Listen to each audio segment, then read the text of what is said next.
So now we are live on it.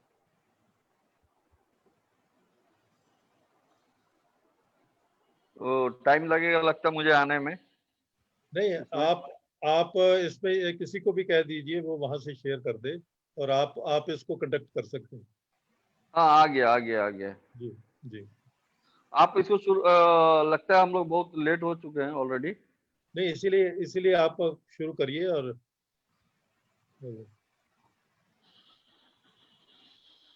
हाँ, मतलब जिनको जो भी चाहे, मतलब सभी से रिक्वेस्ट है कि वो इसको शेयर कर दें, ताकि है ना ज्यादा से ज्यादा लोगों के बीच में शेयर हो सकता है। जी, अभी आप ये मीटिंग जो है शुरू करिए। Good evening everyone. Actually we are already late by 23 minutes, और अब इस प्रोग्राम को हम लोग चालू करते हैं। और सबसे पहले मैं मणिमाला जी से रिक्वेस्ट करता हूँ अपनी बात शुरू करें, और हर वक्ते को 20 मिनट्स है, ताकि उसके बाद अगर टाइम बचती है तो हम लोग है ना क्वेश्चन आवर ले सकते हैं कुछ लोगों का। और ये अगर 40 मिनट्स का होता है ना सर, जगमोहन सर? नहीं, ये पूरा इसमें लिमिट नहीं है, आप चल सकते हैं। अच्छा, ठीक है।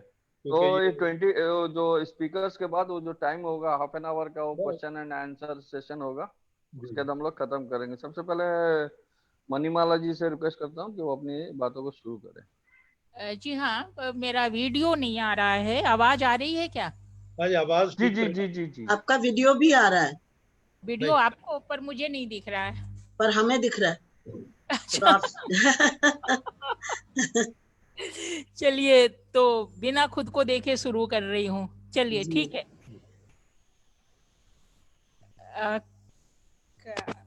आज का विषय जो रखा था आपने कि नई शिक्षा नीति, इसके कई सेगमेंट हैं। जो इसके इंफॉर्मेशन वाले सेक्शन है उसे मैं छोड़ देती हूँ, बहुत ज़्यादा नहीं जाती, क्योंकि वो बहुत ज़्यादा टाइम ले लेगा। और मुझे लगता है कि अब तक सभी लोग जान चुके होंगे कि नई शिक्षा नीति में नया क्या है और कितनी चीज़ें इस जो पुराने ज़माने से चलती आ रही हैं वो इसमें है। मैंने पूरी जो 60 पेज का, एक तो सबसे बड़ा कंफ्यूजन इसमें यह है कि जो 60 पेज की डॉक्यूमेंट सरकार ने रिलीज की है, जो हम लोगों के हाथ में आई है, या जो पीआईबी ने जो प्रेजेंटेशन दिया था, पावर पॉइंट प्रेजेंटेशन, वो अलग है। और जो कैबिनेट ने अप्रूव किया है जो नई शिक्षा नीति, वो अलग है। वो एग्जैक्टली यही डॉक्यूमेंट नहीं है। इसे लेकर के बहुत सारा कंफ्यूजन है। तो मैं जो कुछ भी अपनी बात रखूंगी वो रिलेटेड होगा उस 60 पेज के डॉक्यूमेंट से जो कि पीआईबी ने रिलीज की है और जो सरकार से बाहर के लोगों के हाथों में आई है। तो सबसे पहला तो मेरा क्वेश्चन है कि ये नई एजुकेशन पॉलिसी में नया क्या है जो समाज को इन्फ्लुएंस करेगा और समाज को बदलने में मदद कर पाएगा। अभी 4:26 हो रहा है, तो 20 मिनट अगर आप देंगे तो ये 4:45 तक जा सकता है। मैं चाहूँगी तो उसके पहले भी ख़त्म कर सकती हूँ। जो चेंजेस बताए गए हैं, स्ट्रक्चरल चेंजेस, जैसे स्कूल एजुकेशन में 10+2 को हटा करके जो ये लाया जा रहा है 5-3-3-4, ये चेंजेस हमारे समाज को कितने हद तक प्रभावित करेगा ये देखना है। ये चेंजेस होते रहे हैं, पहले भी सेकेंडरी था, हायर सेकेंडरी था, फिर बीए पार्ट 1 होता था, फिर 2 साल का बीए होता था ग्रेजुएशन, फिर मास्टर डिग्री होती थी 2 साल की, जो हमारे इंटर में आने के पहले तक था। जब हम इंटर में आए तो ये थोड़ा और चेंज हुआ, ये 10+2+2 हो गया। हम मैट्रिक करके आते थे, फिर 2 साल की इंटरमीडिएट किया, 2 साल की ग्रेजुएशन, 2 साल की पोस्ट ग्रेजुएशन। तो ये बदलते रहे हैं, ये कोई बड़ी बात नहीं है। लेकिन प्राइमरी एजुकेशन में इन्होंने इस बार जो 5 किया है, प्री प्राइमरी, प्राइमरी, मिडिल और सेकेंडरी, इसमें जो क्वेश्चनेबल है वो ये कि प्री प्राइमरी 5 साल का, 3 साल का प्री प्राइमरी, फिर 2 साल की प्राइमरी। तो इसको वो भी प्रेप ही है इनफैक्ट। तो जो आंगनबाड़ी में बच्चे जाते हैं आज, उसका मेन फोकस होता है न्यूट्रिशन, खेलना और खाना। ऐसा सभी मानते हैं कि इस उम्र में बच्चों के 2 ही काम होते हैं, खेलना और खाना। तो वो थोड़ी देर के लिए आंगनबाड़ी में जाते हैं जहां उनको न्यूट्रिशनल फूड दिया जाता है, जो मुख्य फोकस होता है। थोड़ा बहुत खेलते हैं, थोड़ा डिसिप्लिन में बैठना, अपने जूते चप्पल एक किनारे करके रखना, इस तरह की छोटी छोटी चीजें जो जीवन की होती है वो सीखते हैं। लेकिन मेन फोकस होता है खाना और खेलना। अब है कि जब उसी में ये 2 लेवल पर चलेगा, जो शुरू के 5 साल है प्री प्राइमरी 3+2, तो एक तो स्कूल लेवल पे चलेगा, जो अभी स्कूल चलते हैं कक्षा 1 से, तो उसमें ये प्री 3 साल और जोड़ देंगे आंगनबाड़ी को, और उधर आंगनबाड़ी में 2 साल और बढ़ा देंगे, जिसमें क्लास 1 और क्लास 2 पढ़ाएंगे। तो क्या ये 2 लेवल पर चलेंगी एजुकेशन? क्या आंगनबाड़ी का एजुकेशन इक्विवेलेंट होगा या उतना दे पाएगा जो स्कूल लेवल की एजुकेशन होगी? तो पहली और दूसरी कक्षा को पढ़ाने के लिए क्या आंगनबाड़ी कार्यकर्ता ट्रेंड हैं? ये कह रहे हैं कि हम 6 महीने में उनको ट्रेंड करेंगे। 6 महीने में उनको क्या ट्रेंड करेंगे, किस तरह की ट्रेनिंग देंगे कि गांव-गांव के स्तर तक आंगनबाड़ी कार्यकर्ताओं को क्लास 1 और 2 पढ़ाने के लिए एक शिक्षक के रूप में उनको तैयार किया जा सकेगा। आप हम सब जानते हैं कि वर्षों से अच्छी तनख्वाह को लेकर के, बाकी सारी सुविधाओं को लेकर के आंगनबाड़ी कार्यकर्ताओं का आंदोलन, धरना प्रदर्शन वगैरह चल रहा है। इसको कैसे रिस्पॉन्ड करेगा ये शिक्षा नीति, इसके बारे में कहीं कोई चर्चा नहीं है। तो ये अगर ये चर्चा नहीं होती है, 8 लाख बच्चे अभी आंगनबाड़ी, 8 लाख से भी ज़्यादा, सॉरी ये गलत आंकड़ा है, बच्चे 8 करोड़ बच्चे आंगनबाड़ी में जा रहे हैं, तो उनका क्या होगा? उनके लिए शिक्षा की कैसी व्यवस्था ये करेंगे? उसके बाद जो 3 साल के हैं उसमें कोई खास फर्क नहीं है। पहले मिडिल, हमारे ज़माने में भी मिडिल कहते थे, अभी भी इन्होंने वापस आकर के उसको मिडिल कहा। फिर उसके बाद सेकेंडरी के 4 साल हैं। ये सेकेंडरी के जो मिडिल के जो 4 साल ये बता रहे हैं, 6 से लेकर के 8-9 साल की उम्र तक के बच्चे, उनको ये कह रहे हैं कि ये कारोबारी वोकेशनल ट्रेनिंग देंगे, कारोबारी शिक्षा देंगे, जिसमें माली का, बढ़ईगिरी का और कंप्यूटर के छोटे मोटे काम, मोबाइल रिपेयर वगैरह वगैरह ये सिखाएंगे, ताकि बच्चे, अब मुझे इसमें थोड़ी सी ये वोकेशनल एजुकेशन पे जोर है, अच्छी बात है, लेकिन इस वोकेशनल शिक्षा को लेकर के बच्चे आगे की पढ़ाई में इनका क्या इस्तेमाल होगा? क्या ये शिक्षा नीति ये मान के चल रही है कि कुछ बच्चे ऐसे होंगे जो मिडिल क्लास के बाद पढ़ाई छोड़ देंगे और वो अपनी ट्रेडिशनल वोकेशनल कारोबार में चले जाएंगे, कोई बढ़ई का काम करेगा, कोई कुछ और काम करेगा? तो आगे का विजन क्लियर नहीं हो रहा है कि वोकेशनल एजुकेशन लेकर के जो बच्चे आएंगे उनका आगे क्या। अभी भी जो बच्चे बैचलर करते हैं वोकेशनल कोर्सेज में, उनका एडमिशन यूनिवर्सिटीज में नहीं होता आगे, जैसे दिल्ली यूनिवर्सिटी या और भी कई, लगभग सारी यूनिवर्सिटी वोकेशनल कोर्स में ग्रेजुएशन करके आने वाले बच्चों को एडमिशन नहीं देती। दूसरी बात कि वीवोक यानी बैचलर ऑफ वोकेशनल कोर्सेज के स्टूडेंट्स, पास आउट स्टूडेंट्स को पब्लिक सर्विस कमीशन के एग्जाम देने का अलाउ नहीं है। वो वैसा कोई भी रोजगार से रिलेटेड ऐसा कोई भी एग्जाम नहीं दे सकते जिसके लिए ग्रेजुएट को माना जाता है कि ग्रेजुएट वो एग्जाम दे सकता है। तो आप ही एजुकेशन दे रहे हो, आप ही कह रहे हो कि vocational training is, vocational courses are very much important, और आप ही उसको इम्पोर्टेंस नहीं दे रहे हो, ना उसको आप एक रोजगार वाले परीक्षा में बैठने दे रहे हो, ना आगे यूनिवर्सिटी में जाने दे रहे हो। तो फिर ये वोकेशनल कोर्सेज में उलझा क्यों रहे हो? ये बात। दूसरी बात कि बहुत बड़ा चेंज हो गया है ये कह करके कि बोर्ड के एग्जामिनेशन अब कम सख्त होंगे। इसका कोई मतलब समझ में नहीं आ रहा है कि कम सख्त होने का मतलब क्या हुआ, कि क्या उनके पेपर हार्ड क्वेश्चन नहीं पूछे जाएंगे, क्या उनसे बहुत हल्के हल्के सवाल पूछे जाएंगे, तो क्या उनका स्तर गिरा दिया जाएगा? ये सब कुछ भी स्पष्ट नहीं है इसमें। हाँ, एक अच्छी बात है कि 3 लेवल पर उनकी इवैल्यूएशन होगी, अपना सेल्फ इवैल्यूएशन करेंगे, उनके सहपाठी उनको इवैल्यूएट करेंगे और टीचर भी इवैल्यूएट करेंगे, और उन तीनों इवैल्यूएशन को मिल करके एक उनका इवैल्यूएशन किया जाएगा। तो ये एक अच्छी बात है। एक बात है कि जीडीपी का 6% एजुकेशन पे खर्च करने की बात, तो ये नई बात नहीं है। ये पहली शिक्षा नीति जो बनी थी 1968 में, तब से ये चली आ रही है बात। वह तब भी कही गई है कि 6% खर्च किया जाएगा, नहीं हुआ। जो 86 में आई, जो 92 में अमेंड की गई शिक्षा नीति, उसमें भी 6% जीडीपी का खर्च करने की बात कही गई है, पर वो नहीं हुआ। इस शिक्षा नीति में भी यह बात नहीं कही गई है कि 6% जीडीपी खर्च किया कैसे जाएगा।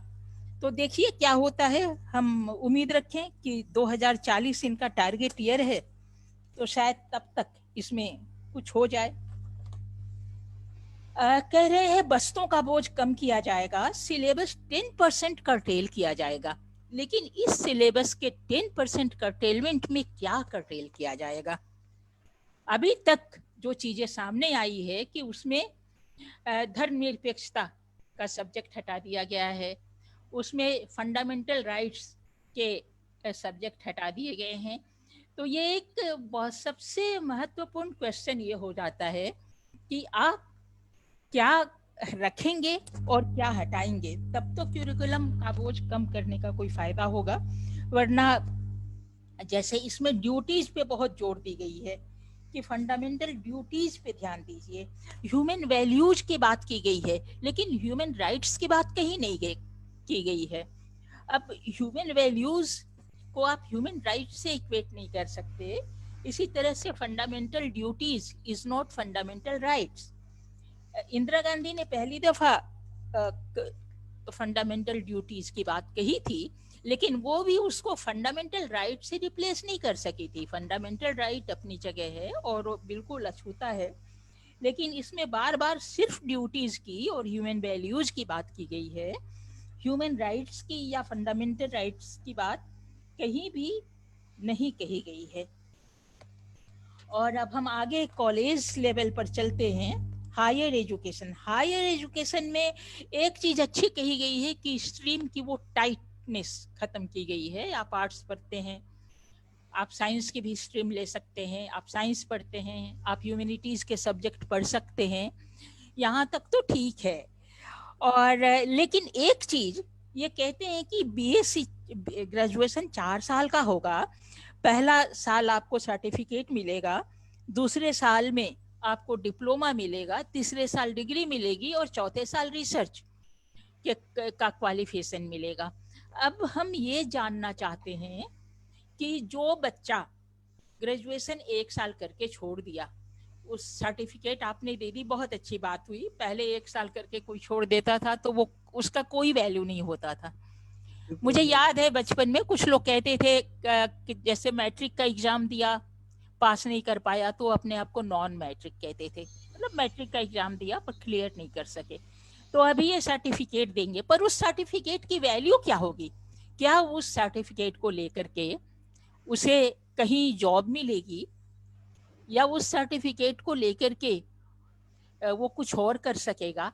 इस बात की कहीं कोई क्लैरिटी नहीं है कि उस सर्टिफिकेट या डिप्लोमा का क्या वैल्यू होगा। डिग्री का वैल्यू जो पहले था वही अभी भी है कि आप उसके बाद एलिजिबल होंगे कोई सा भी कारोबारी एग्जाम, यूपीएससी वगैरह का एग्जाम दे सकने के लिए।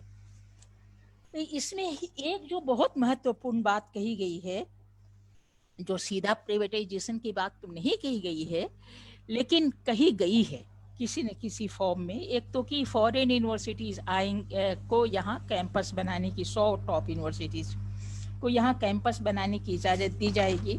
आश्चर्य की बात है कि जो 2010 में यूपीए सरकार ने भी ऐसा प्रपोजल लाया था कि कुछ यूनिवर्सिटीज को हिंदुस्तान में अपना कैंपस बनाने की इजाज़त दी जाए, तो एनडीए वालों ने इसका विरोध किया था। अपने यहाँ ये चलता रहता है कि सरकार में है तो वही काम करेंगे, विपक्ष में है तो उसका विरोध करेंगे, तो इसका भी विरोध हुआ था। जाहिर है कि जब ये फॉरेन यूनिवर्सिटीज आएंगी विदेशों से, इनके अपने फी स्ट्रक्चर होंगे, इनका अपना क्यूरिकुलम होगा और वो उनके अपने हित में होगा। इसमें एक पॉजिटिविटी ये हो सकती है कि भारत में रह करके जो बच्चे विदेश नहीं जा सकते वो भारत में रह करके विदेशी यूनिवर्सिटीज से डिग्री ले सकेंगे। लेकिन दूसरी तरफ यह है कि वो सारा कुछ अपने हिसाब से पढ़ाएंगे, वो इस देश के लिए कितना सुटेबल होगा कितना नहीं होगा ये किसी को भी पता नहीं है। इसमें एक और महत्वपूर्ण बात है कि कॉलेजेस को यूनिवर्सिटी से डीलिंक करने की बात, एफिलिएशन खत्म करने की बात, कॉलेजेस को ऑटोनोमस करने की बात, ऑटोनोमस करने की बात जब सरकार कहती है तो उसका सबसे पहला अर्थ यही होता है कि सरकार की तरफ से उसे किसी भी तरह की इकोनॉमिक हेल्प नहीं मिलेगी, उसे कोई ग्रांट नहीं मिलेगा। अब जब कॉलेजेस को ग्रांट नहीं मिलेंगे तो वो कहाँ से लाएंगे पैसे? जाहिर है कि वो स्टूडेंट की फी बढ़ाएंगे, फी स्ट्रक्चर बिल्कुल बदल जाएगी और उसे फिर से गरीबों के बच्चे उसे अफोर्ड नहीं कर पाएंगे। तो हायर एजुकेशन एक तरह से गरीबों के हाथ से निकलती हुई नजर आ रही है इस पूरे ड्राफ्ट को अगर आप ध्यान से पढ़े तो। दूसरी बात, यह स्पष्ट तो सबके दिमाग में होगा ही कि यह महज एक पॉलिसी है, एक तरह की गाइडलाइन है, कोई नियम नहीं है। नियम तो जब बनेंगे तब सामने आएगा। ये कह रहे हैं कि हम नियंत्रण कम करेंगे, लेकिन जितनी नियामक बॉडीज इन्होंने गिना दी है, ये बोर्ड होगी, ये गवर्निंग बोर्ड होगा और ये काउंसिल होगी, तो लगता है कि काउंसिल्स की संख्या शायद इतनी ज्यादा हो जाएगी कि नियंत्रण करने वाली बॉडीज ज्यादा हो जाएंगी और काम करने वाली बॉडीज कम हो जाएगी। और इससे सेंट्रलाइजेशन बहुत ज्यादा, हर एजुकेशन के क्षेत्र में केंद्रीकरण बहुत ज्यादा बढ़ जाएगा। एजुकेशन कंकरेंट सब्जेक्ट है जो कि राज्य के कार्य क्षेत्र में भी आता है और केंद्र के कार्य क्षेत्र में भी आता है, लेकिन इस पॉलिसी के अंदर स्टेट के कार्य क्षेत्र बहुत कम हो जाएंगे और केंद्र का दबदबा बहुत ही ज्यादा बढ़ जाएगा। और ये भी हम जानते हैं कि हमारे यहाँ केंद्रीय विश्वविद्यालयों की संख्या काफी कम है और ज्यादा संख्या स्टेट राज्य स्तर के विश्वविद्यालयों की है। तो आप एक बार सोच के देखें कि अगर सारे कॉलेजेस को यूनिवर्सिटी के से एफिलिएशन खत्म कर दिया जाएगा तो वो कैसे सरवाइव करेंगे? सरवाइव कर भी सकेंगे। हालांकि इस पॉलिसी में ये कहा गया है कि हर जिले के स्तर पर एक विश्वविद्यालय खोला जाएगा, हर जिले में एक विश्वविद्यालय होगा। बात बहुत अच्छी है, हम भी चाहते हैं कि हर जिले में विश्वविद्यालय हो और हर ब्लॉक या हर पंचायत में कॉलेज हो, ताकि हर बच्चा हायर एजुकेशन ले सके। ये अगर अचीव कर लेते हैं तो बहुत अच्छी बात है। इसी तरह से हर जिले में एक बाल भवन की स्थापना होगी, ऐसा भी कहा है। यह भी बहुत अच्छी बात है, अगर कर लें। उसके लिए पैसे कहाँ से लाएंगे, कौन उसको संचालित करेगा? बातें अच्छी है वैसे, हर जिले में बाल भवन हो, हर जिले में। एक हायर एजुकेशन की तरफ देखें तो और ये एक बड़ी अजीब सी चीज लगती है कि आज हमारी यूनिवर्सिटी, ज्यादातर यूनिवर्सिटी मल्टी डिसिप्लिनरी है। ज्यादातर यूनिवर्सिटी में जहाँ हर चीज पढ़ाई जाती है, जो जिस स्ट्रीम वाइज बटा हुआ जरूर है, लेकिन आप साइंस, आर्ट्स, बहुत सारी चीजें पढ़ सकते हैं। कुछ जो स्पेशलाइज्ड सब्जेक्ट हैं, तो जो टेक्निकल सब्जेक्ट हैं, उनके लिए अलग यूनिवर्सिटीज है। जैसे मेडिकल की पढ़ाई की व्यवस्था अलग है, जो इंटरमीडिएट करने के बाद वो इम्तहान देते हैं बच्चे और मेडिकल में जाते हैं या आईआईटी में जाते हैं या दूसरे इंजीनियरिंग कॉलेजों में जाते हैं, या इसी तरह से और भी बिजनेस मैनेजमेंट है वगैरह वगैरह, अलग से यहाँ स्ट्रीम अलग अलग हो जाती है। अब ये कह रहे हैं कि हर institution multidisciplinary, super specialities कहीं भी नहीं रहेगी। तो मैं नहीं समझ पा रही हूँ कि अगर कोई समझा सकता है मुझे तो समझाए कि क्या एम्स में भी आप एक्टिंग करना सिखाएंगे, क्योंकि एम्स तो सुपर स्पेशलिटी है, वहां तो सिर्फ मेडिकल की बातें होती है, मेडिकल के अलग स्ट्रीम, मेडिकल के भी कई स्ट्रीम है वो वहां पढ़ाए जाते हैं। तो क्या वहां पर भी आप नाचना गाना एक्टिंग करना फिल्म डायरेक्ट करना सिखाएंगे, या फिर आप national institute of film and television में जाकर के आप मेडिकल की पढ़ाई करेंगे और इंजीनियरिंग की पढ़ाई करेंगे, या आप आईआईटी में जाकर के फाइन आर्ट्स पढ़ाएंगे? तो इसमें बहुत कंफ्यूजन है। ये कैसे हो सकता है कि आप सुपर स्पेशलिटी एकदम खत्म कर दें और सिर्फ मल्टी स्पेशलिटीज आप, और ये बहुत बड़ी अचीवमेंट होगी, ऐसा मुझे नहीं लगता, क्योंकि आज की तमाम यूनिवर्सिटी ऐसे हैं जहाँ के हर तरह के सब्जेक्ट पढ़ाए जाते हैं, स्पेशलाइज सब्जेक्ट छोड़ करके। ये सारी चीजें बहुत कंफ्यूजन क्रिएट कर रही हैं और किसी को समझ में नहीं आ रहा है कि आने वाले दिनों में ये क्या शेप लेगा। मुझे तो डर लग रहा है कि कहीं सब कुछ मटिया मेट ना हो जाए। ये जो अच्छे अच्छे कुछ इंस्टीट्यूशन हैं जो दुनिया के 200 टॉप लेवल के इंस्टीट्यूशन में आते हैं, वो क्या आते हैं बताएं आप? आईआईटी दिल्ली आती है, आईआईटी मुंबई आती है, आईआईएम अहमदाबाद का नंबर आ जाता है कभी कभी 200 टॉप यूनिवर्सिटी के अंदर दुनिया के स्तर पे, और एक हमारी जेएनयू जो आती थी जिसको कि बर्बाद करने की हर कोशिश की जा रही है। एक बहुत ही डेमोक्रेटिक बेस पे जेएनयू की संरचना थी और सबसे ज्यादा डेमोक्रेटिक यूनिवर्सिटी जहाँ की एकेडमिक काउंसिल में भी स्टूडेंट्स हुआ करते थे, वो यूनिवर्सिटी थी वो। तो इस तरह से कई चीजें स्पष्ट हैं और कई चीजें बहुत घाल मेल की तरफ ले जा रही हैं। एक, मेरा समय खत्म हो रहा है, कि ह्यूमन रिसोर्स मिनिस्ट्री का नाम बदल करके शिक्षा मंत्रालय, इसे मैं 100% सपोर्ट करती हूँ, क्योंकि मनुष्य को, मुझे मानव संसाधन कहना बिल्कुल ही बर्दाश्त नहीं होता था। मनुष्य मनुष्य है, वो संसाधन नहीं है, वो संसाधन क्रिएट करता है, इसलिए शिक्षा मंत्रालय कर दिया तो ठीक है।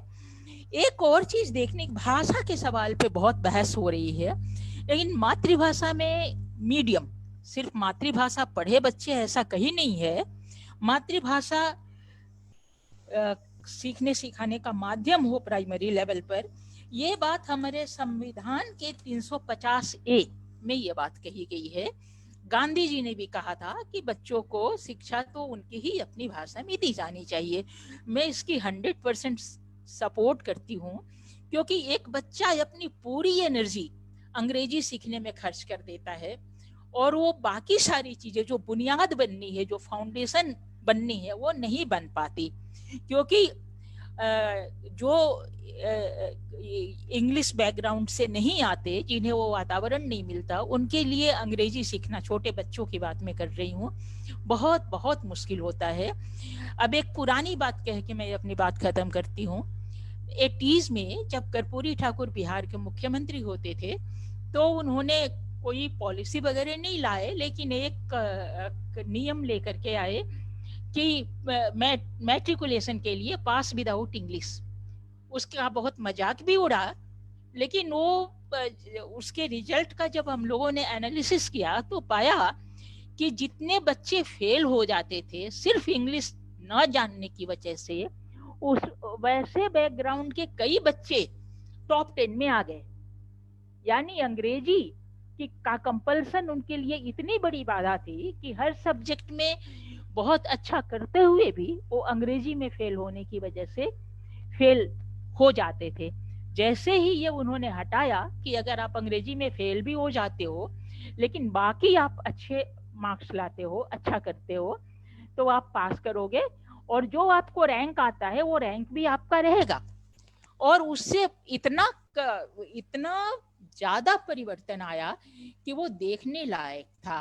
तो ये सारी चीज़ों को भारतीय परिवेश में, हालांकि इसकी क्रिटिसिज्म बहुत हो रही है कि जो बच्चे अंग्रेजी नहीं सीखेंगे वो आगे चल करके पिछड़ जाएंगे, लेकिन जो 5 साल, 5 तक के बच्चे कितना अंग्रेजी सीख लेंगे उस वक्त तक। जब माध्यम बना देने से होता क्या है कि उनकी सारी एनर्जी उधर कन्वर्ट हो जाती है। मैं इसको 100% सपोर्ट करती हूँ कि बच्चों को एजुकेशन बचपन लेवल का, फाउंडेशन लेवल का एजुकेशन तो उनको उनकी मातृभाषा में ही देने की जाए। बहुत सारी इसमें प्रैक्टिकल कुछ सवाल उठते हैं कि टीचर, अगर कोई हिंदी बेल्ट का टीचर नॉर्थ ईस्ट चला गया तो वहाँ की भाषा में कैसे पढ़ाएगा, अगर कोई उत्तराखंड का व्यक्ति या कोई तमिलनाडु का कोई व्यक्ति पढ़ा रहा है बिहार में आकर के, तो वो कैसे सीख जाएगा पूरी हिंदी की बच्चों को हिंदी में या उनकी मातृभाषा में एजुकेशन दे सके। तो ये उनको लगता है कि ये मातृभाषा वाली बात बहुत प्रैक्टिकल नहीं है, लेकिन ये 80% तो प्रैक्टिकल है। कुछ एक अपवाद जरूर आएंगे, उसके लिए रास्ते निकाले जा सकते हैं।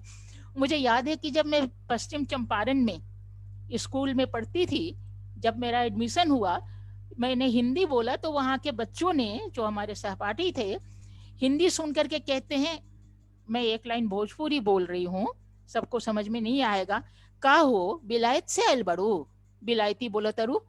मतलब उनको हिंदी उनके लिए बिलायती था, वो कह रहे बिलायत से आई हो, बिलायती बोल रही हो।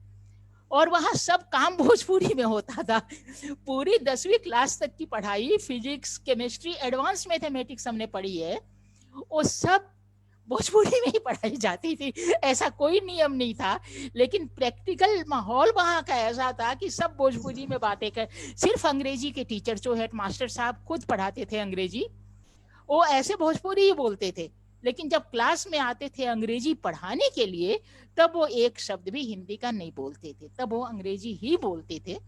और हमने जो कुछ भी सीखा है, मैं गर्व के साथ, फख्र के साथ ये कह सकती हूँ कि जो हमने जो कुछ भी सीखा है अंग्रेजी, उसी स्कूल में सीखा है जहाँ हिंदी को भी विलायती भाषा कहते थे और भोजपुरी बोलते थे। तो बस अब मैं अपनी बात खत्म करती हूँ कि बहुत सवाल है इस पे, कुछ अच्छाइयाँ हैं पर ढेर सारे सवाल हैं, अब देखना है। और सबसे पहली बात है कि 2040 तक इसे, इसके जो इसके उद्देश्य हैं वो हासिल करने हैं। तो ये 20 साल बहुत लंबा वक्त है, इतना वक्त नहीं होना लगना चाहिए था। 6 साल लगे पॉलिसी बनाने में, 34 साल बाद पॉलिसी बनी, वो भी ज्यादातर पुरानी चीजों को लेकर के, कुछ नए मिक्स करके, और अब उसको पूरा करने में 2040 जाएगा। तो ये कुछ जरूरत से ज्यादा डिमांड कर रहे हैं। तो मैं अब मेरा वक्त हो गया, इसलिए मैं अब खत्म करती हूँ, और सवाल आएंगे तो मुझे अच्छा लगेगा जवाब देने में। शुक्रिया। धन्यवाद मणिमाला जी। और आपसे सुनने का तो बहुत ये कर रहा था, मगर अभी दूसरे वक्त। अब मैं प्रोफेसर मधु प्रसाद जी को आमंत्रित करता हूं कि वो अपनी बातों को रखें।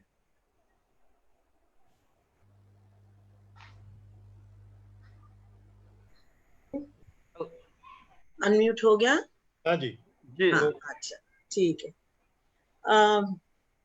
मणिमाला जी ने तो पूरा विस्तार से हमारे सामने नई शिक्षा नीति रख दी, जो कि बहुत अच्छा काम किया, क्योंकि एक पूरा उसका जो फैलाव है वो दिख जाता है।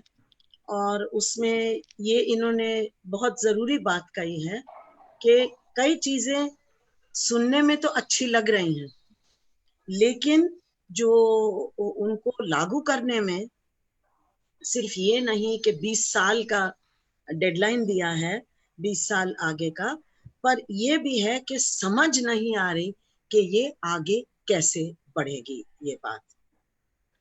मैं कुछ थोड़ी बहुत ऐसी चीजों को उठाऊंगी जो हमारे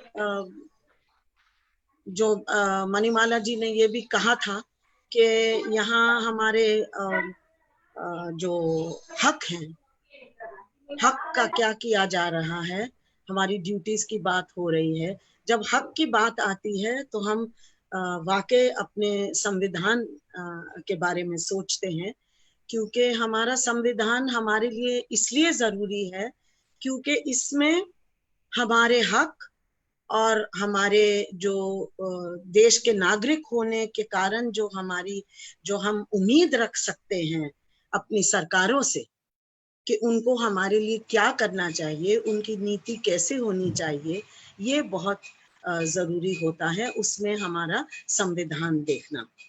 तो मुझे लगता है कि सबसे बड़ी जो कमजोरी इस शिक्षा नीति में है, कमजोरियां काफी हैं, बातें दो चार जरूर अच्छी कही हैं, वो उनको हम देख सकते हैं, पर जो कमजोरियां हैं वो ये हैं कि एक तरह से बहुत कॉन्ट्रडिक्शन में, बहुत दुविधा में ये फंसी हुई है शिक्षा नीति। सबसे पहली बात तो ये है कि हमें ये भी नहीं पता अभी तक कि शिक्षा नीति है ये या वो हिस्से हैं शिक्षा नीति के जो सरकार ने और कैबिनेट ने पास किए हैं लागू करने के लिए। क्या और भी इसके हिस्से हैं जो अभी लागू नहीं होंगे, बाद में लागू हो सकते हैं? ये चीजें बिल्कुल क्लियर नहीं है, क्योंकि जो ये क्या कस्तूरी रंगन कमेटी रिपोर्ट है उसका एक हिस्सा है, उसको कोई कुछ इसको जो पास किया है वो पूरी तरह से लागू होगा या इसमें और भी बातें हैं जो अभी इसमें शामिल नहीं है। तो ये बड़ी कंफ्यूजन है इसमें, जो कि वो उस दिन भी जब प्रेस कॉन्फ्रेंस हुई तो प्रेस कॉन्फ्रेंस में एक प्रेजेंटेशन हुआ और 48 घंटे बाद कुछ और पन्ने आए हमारे सामने जिसमें ये कहा गया कि ये शिक्षा नीति है। अब सबसे इम्पोर्टेंट बात तो ये है कि सरकार के ये कैबिनेट ने कहा है कि ये हमने इम्प्लीमेंट करने के लिए हमने ये पास किया है। तो आप सिर्फ ये इम्प्लीमेंट करेंगे या और भी कुछ इम्प्लीमेंट होगा? इसमें इम्प्लीमेंटेशन की बात तो की गई है कि ये इम्प्लीमेंटेशन के लिए है, लेकिन इसमें कोई डिटेल्स नहीं दिए गए जो अक्सर इम्प्लीमेंटेशन के लिए दिए जाते हैं। तो जैसे पहले इन्होंने कहा था कि हम आरटी एक्ट 2009 का जो आरटी एक्ट है, राइट टू एजुकेशन एक्ट है, इसको हम एक्सटेंड करेंगे 3 साल से लेके 18 साल तक। आरटी एक्ट तो था 6 साल से 14 साल के लिए, और हम लोगों ने बहुतों ने इसका बहुत इसको क्रिटिसाइज भी किया था कि ये 6 साल से 14 साल क्या होते हैं। तो ये 3 साल से 18 साल अगर ये एक्सटेंड करते तो ये एक तरह की एडवांटेज होता, लेकिन हमें ये भी लगता है कि ये 3 साल पे क्यों, ये एक्चुअली 0 to 18 होना चाहिए। जैसे पहले ही हमारे संविधान में लिखा हुआ था, इन द डायरेक्टिव प्रिंसिपल 45 ये लिखा हुआ था कि ये जो शिक्षा की नीति है ये अप टू 14 इयर्स की होगी, क्योंकि उस वक्त मैट्रिक होता था तो 14 years, up to 14 means 0 to 14। अब आप हमारे पहले बीच में 10+2 आ गया, फिर वो 6 to 14 हो गया। अब 6 to 14 तो बीच का एक हिस्सा रह गया, दोनों साइड पे खाली था। अब भी हमें लग रहा है अगर आप 18 तक ले जाएंगे, 18 साल की उम्र तक, और अगर आप दूसरी तरफ 3 साल तक ले जाएंगे, तब भी आपका इसमें बहुत गैप है जो बहुत जरूरी है। हमारे देश में आंगनवाड़ी की जो इम्पोर्टेंस है वो इस चीज पे निर्भर थी कि हमारे देश में बहुत हद तक बच्चे मैल न्यूट्रिशन से सफर करते हैं। गरीबी की वजह से बच्चों की सेहत और उनकी खुराक बहुत कम होती है, और हमें पता है कि छोटे बच्चों के लिए खुराक का पूरा होना बहुत जरूरी है, खास तौर से उनकी पढ़ाई लिखाई और खेल कूद करने के लिए। तो बच्चों के बचपन को आगे बढ़ने के लिए ये चीजें बहुत जरूरी होती हैं।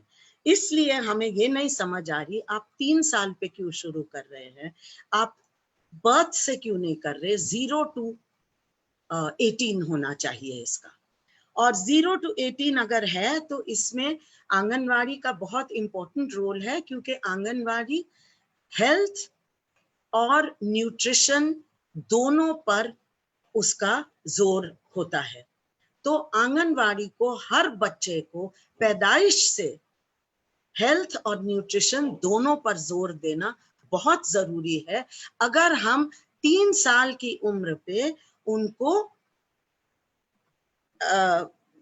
खेल और गाने और नाटक और ऐसी चीजों के में शामिल करके उनको शिक्षा की तरफ ले जाना चाह रहे हैं, जो पहला हमारा जो फाउंडेशनल स्टेज की बात हो रही है, वो ये सजेशन तो ये लगता है कि होना चाहिए कि अगर आप बच्चे को 3 साल वो खेलेंगे, वो सीखेंगे खेल और गाने से और नाटक से और ऐसी चीजों से, और फिर उनको 2 साल उनका जो एलिमेंट्री एजुकेशन की शुरुआत होती है वो 2 साल से होगी।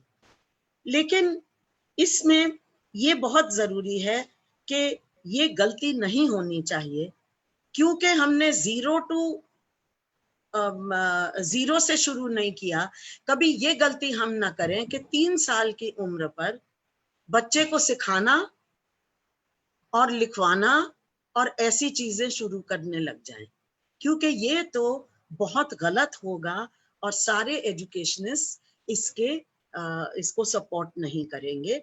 तो फिर अगर आगे जाके आपने इनको आखिरी साल 1.5 साल में राइटिंग, लिटरेसी, न्यूमरेसी, रीडिंग ये सब चीजें सिखानी है, तो मुझे ये नहीं समझ आ रही कि अगर आप इस वक्त स्कूल में इनको लिटरेसी और न्यूमरेसी सिखा नहीं सकते, जब आपके पास शिक्षक भी हैं, कम तादाद में शिक्षक हैं। हमें पता है आप कॉन्ट्रैक्ट लेबर के साथ ज्यादा काम कर रहे हैं, कॉन्ट्रैक्ट शिक्षक के साथ लेबर का क्या करें, मुंह से निकल ही आता है, क्योंकि शिक्षक भी अब लेबर हो गया है, कॉन्ट्रैक्ट लेबर। तो आप उनको सिर्फ कॉन्ट्रैक्ट के हिसाब से लाते हैं और फिर आप ये भी करते हैं कि पूरे आप वैकेंसीज फिल नहीं करते। तो 50% के करीब कॉन्ट्रैक्ट होगा और आप 40 के करीब आपकी वैकेंसीज फिल नहीं होंगी। हमारे 50% स्कूल्स तो सिंगल टीचर स्कूल होते हैं। खैर, अगर वो 2 साल में बच्चों को जो टीचर है, भले ही कॉन्ट्रैक्ट कुछ भी, वो टीचर हैं, अगर वो 2 साल में बच्चों को पढ़ना लिखना और न्यूमरेसी लिटरेसी नहीं सिखा सकते, जो फाउंडेशन स्टेज की जो इनका सिलेबस बनेगा, अभी बना नहीं, बनेगा, तो मुझे ये नहीं समझ आ रही कि आंगनवाड़ी का टीचर कैसे, आंगनवाड़ी का टीचर ये कैसे कर लेगा वही 2 साल में, जो दूसरा टीचर नहीं कर सकता। एक और बात इसमें है जो ध्यान देने की बहुत जरूरत है। जो सरकारी स्कूल हैं, उनके यहाँ तो जो प्री स्कूल ट्रेनिंग है वो आंगनवाड़ी के आधार पर होगी, लेकिन जो केंद्रीय विद्यालय और जो नवोदय विद्यालय और जो सैनिक स्कूल, जो स्पेशल स्कूल है सरकारी भी, उनमें हम देख रहे हैं कि आंगनवाड़ी पर नहीं ये बेस्ड होगा, वो स्कूलों में खुद स्कूलों में ही प्री नर्सरी शुरू होगा। और इसके अलावा हमें पता है कि ज्यादातर प्राइवेट स्कूल अपना प्री नर्सरी भी उनके स्कूल में ही होती है। अब उसी तरह से हमारे जो स्पेशल सरकारी स्कूल हैं उनमें भी प्री नर्सरी स्कूल के साथ जुड़ी होगी, लेकिन जो आम सरकारी स्कूल हैं उनकी प्री नर्सरी आंगनवाड़ी में होगी।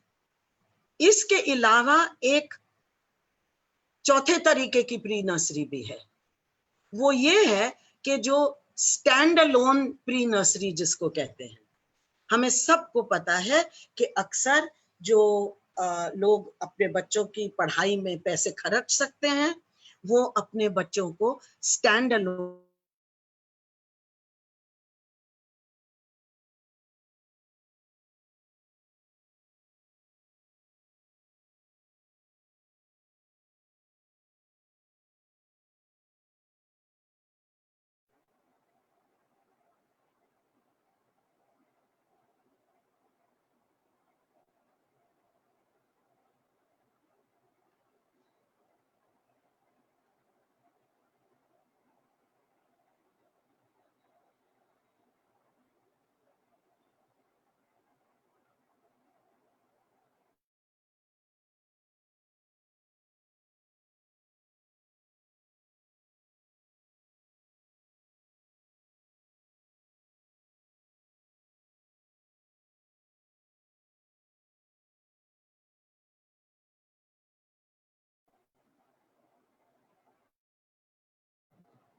मधु जी,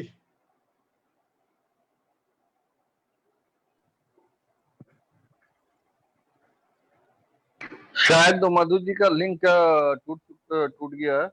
जी हम लोग को इंतजार करना चाहिए सर। जी जी।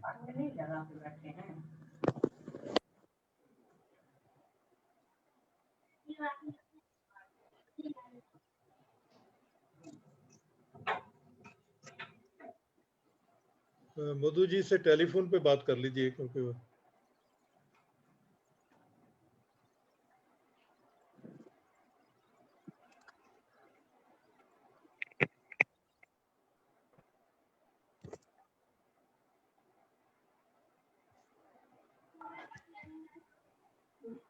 हेलो, मधु जी नहीं आई क्या? नहीं, वो डिस्कनेक्ट हो गया उनका, उनको मेरे ख्याल उनसे चेक करना पड़ेगा। ठीक है, तो 5 मिनट रुक जाते हैं, नहीं तो फिर आप कंटिन्यू करके लास्ट में वो कंक्लूड करते हुए खत्म कर देंगे।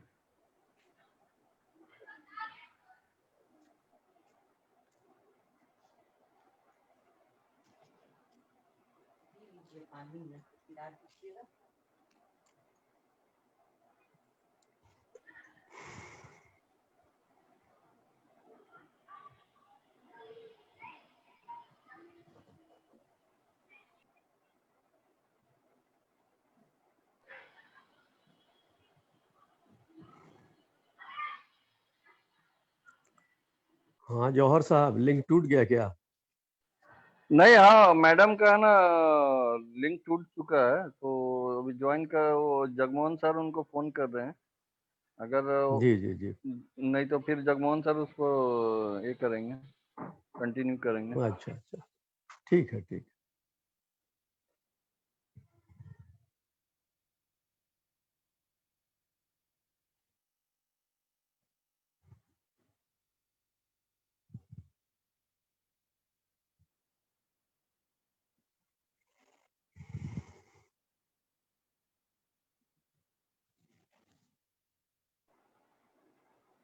उनका मोबाइल भी स्विच ऑफ है।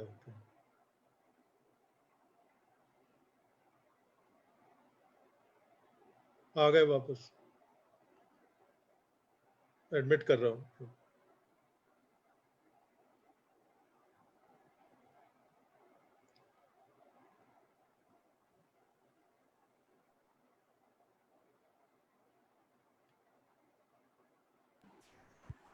क्या हुआ? हेलो। हाँ जी मधु जी, हाँ आप। हाँ, I don't know what happened, वो बीच में बंद हो गया था। आई वाज होपिंग कि हाँ जी, आप लोग कंटिन्यू करें। कंप्यूटर ही पूरा बंद हो गया था। कोई बात नहीं, आप I had करिए, to do it आप again. करिए तो करिए। ये जो स्टैंड अलोन प्री नर्सरी की बात है, तो हम देख रहे हैं कि 3 साल की उम्र से ही आप मल्टी ट्रैक एजुकेशन शुरू कर रहे हैं। आप ये नहीं कह रहे कि सारे बच्चे एक समान प्री नर्सरी में जाएंगे और वो प्री नर्सरी आंगनवाड़ी और स्कूल से जुड़ी होगी या स्कूल में होगी। तो ये आप पहले से ही कह रहे हैं कि देखो जो स्टैंड अलोन में जाएगा उसकी तो प्री नर्सरी अलग होगी, जो स्पेशल स्कूल में जाएगा उसकी प्री नर्सरी अलग होगी, और जो आम सरकारी स्कूल में जाएगा उसकी आंगनवाड़ी से होगी। आंगनवाड़ी के जो वर्कर को ट्रेनिंग देने की बात थी वो भी बहुत गलत तरीके से हो रही है कि अगर आंगनवाड़ी वर्कर 10+2 पास है या फेल है ये क्लियर नहीं है डॉक्यूमेंट में। अगर आपने 10+2 किया हुआ है तो आपको 6 महीने की ऑनलाइन ट्रेनिंग दी जाएगी। अब आप ये खुद देखिए, ऑनलाइन ट्रेनिंग 6 महीने की, और अगर आपका वर्कर 10+2 से कम ट्रेनिंग है तो 1 साल की ऑनलाइन ट्रेनिंग होगी। तो हम इसमें देख सकते हैं कि कितना होगा नहीं होगा, हमें ज्यादा उम्मीद नहीं है। एक बहुत अच्छी बात जो उठाई गई है वो ये है कि बच्चों को सिर्फ मिड डे मील नहीं मिलेगा, उनको नाश्ता भी मिलेगा। आई थिंक ये वही है कि क्योंकि आंगनवाड़ी में नाश्ता दिया जाता है तो वो स्कूल और आंगनवाड़ी की दोनों चीजों को जोड़ देंगे, पर ये 12वीं तक नहीं चलेगा। ये नाश्ता और ये मिड डे मील, ये 8वीं तक मिड डे मील चलेगा, और नाश्ता जो है वो आई एम क्वाइट सर्टेन के फाउंडेशन स्टेज के बाद चला जाए। इसके अलावा जो सबसे खतरनाक बात है कि इस पॉलिसी में अब इन्होंने ये नहीं कहा कि ये राइट टू एजुकेशन एक्ट को एक्सटेंड कर रहे हैं 3 to 18 ईयर्स। तो इसमें ये बात भी स्पष्ट नहीं है कि क्या ये एजुकेशन को एक राइट की हैसियत से समझ रहे हैं, एक हक की हैसियत से समझ रहे हैं। क्योंकि जो राइट टू एजुकेशन एक्ट है जो हमारे कॉन्स्टिट्यूशन में भी अब है, तो उसमें तो 6 साल से लेके 14 साल तक है। तो 3 साल से लेके 6 साल तक क्या वो हक है या नहीं, और 14 साल से लेके 18 साल तक वो हक है या नहीं, इन चीजों के बारे में कुछ स्पष्टीकरण नहीं दिया गया। और ये बहुत अजीब लग रहा है, क्योंकि अगर आप एक नई पॉलिसी ला रहे हैं और आपके संविधान में ऑलरेडी एक कानून है, एक प्रिंसिपल है, एक फंडामेंटल राइट है, तो आपको फिर लेजिस्लेशन लाना पड़ेगा। लागू करने से पहले आपको लेजिस्लेशन लाना पड़ेगा उस हक को एक्सटेंड करने के लिए 3 साल से लेके 18 साल के लिए। लेकिन ये ना तो मेंशन्ड है, ना इसके बारे में अभी भी कोई बातचीत हो रही है। दूसरी बात कि इन्होंने राइट टू एजुकेशन एक्ट में बहुत कमियां थी जिसके बारे में मैं अभी नहीं बात करना चाह रही, लेकिन एक उसमें बहुत अच्छी बात थी कि उन्होंने कहा कि 14 साल की उम्र तक कोई बच्चा स्कूल से बाहर नहीं रहेगा। उसको डिटेन करना या फेल करने का सवाल नहीं था। तो बात ये थी कि कोई एग्जाम्स नहीं होंगे 8वीं तक, 8वीं में जाके आप एग्जाम देंगे और फिर आप आगे बढ़ोगे या नहीं।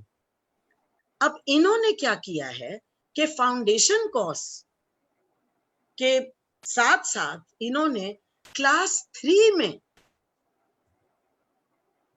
इन्होंने एग्जामिनेशन दे दिया है, और ये हो सकता है ये ऑल इंडिया एग्जाम हो, क्लास 3 का ऑल इंडिया एग्जाम होगा, हो सकता है। अभी तक प्रॉब्लम ये था, पहले इन्होंने कहा ऑल इंडिया होगा, सीबीएसई ने बोला हमारे बस का नहीं है हम इसको हैंडल करें, तो कहने लगे अच्छा हम सोचेंगे फिर कौन करेगा, लेकिन अभी तक यही है कि ये ऑल इंडिया एग्जाम है। उसके बाद 5वीं जमात के बाद एक और ऑल इंडिया एग्जाम होगा, उसके बाद 8वीं जमात के बाद एक और ऑल इंडिया एग्जाम होगा। और ये 3 एग्जाम्स जो ऑलरेडी एलिमेंट्री स्कूल में आज तक जो हमारी शिक्षा नीति थी उसमें 8वीं जमात तक बच्चों को एग्जाम कोई नहीं देना पड़ता था, उनकी ना डिटेंशन होती थी ना उनको बाहर निकाला जाता था, क्योंकि आइडिया यही था कि बच्चों को स्कूल में रखो, एग्जाम डाल के उनको ये नहीं कि उनको बाहर धकेलो, स्कूल में रखो बच्चे को 14 साल की उम्र तक, ताकि वो कामकाजी बच्चा ना बने।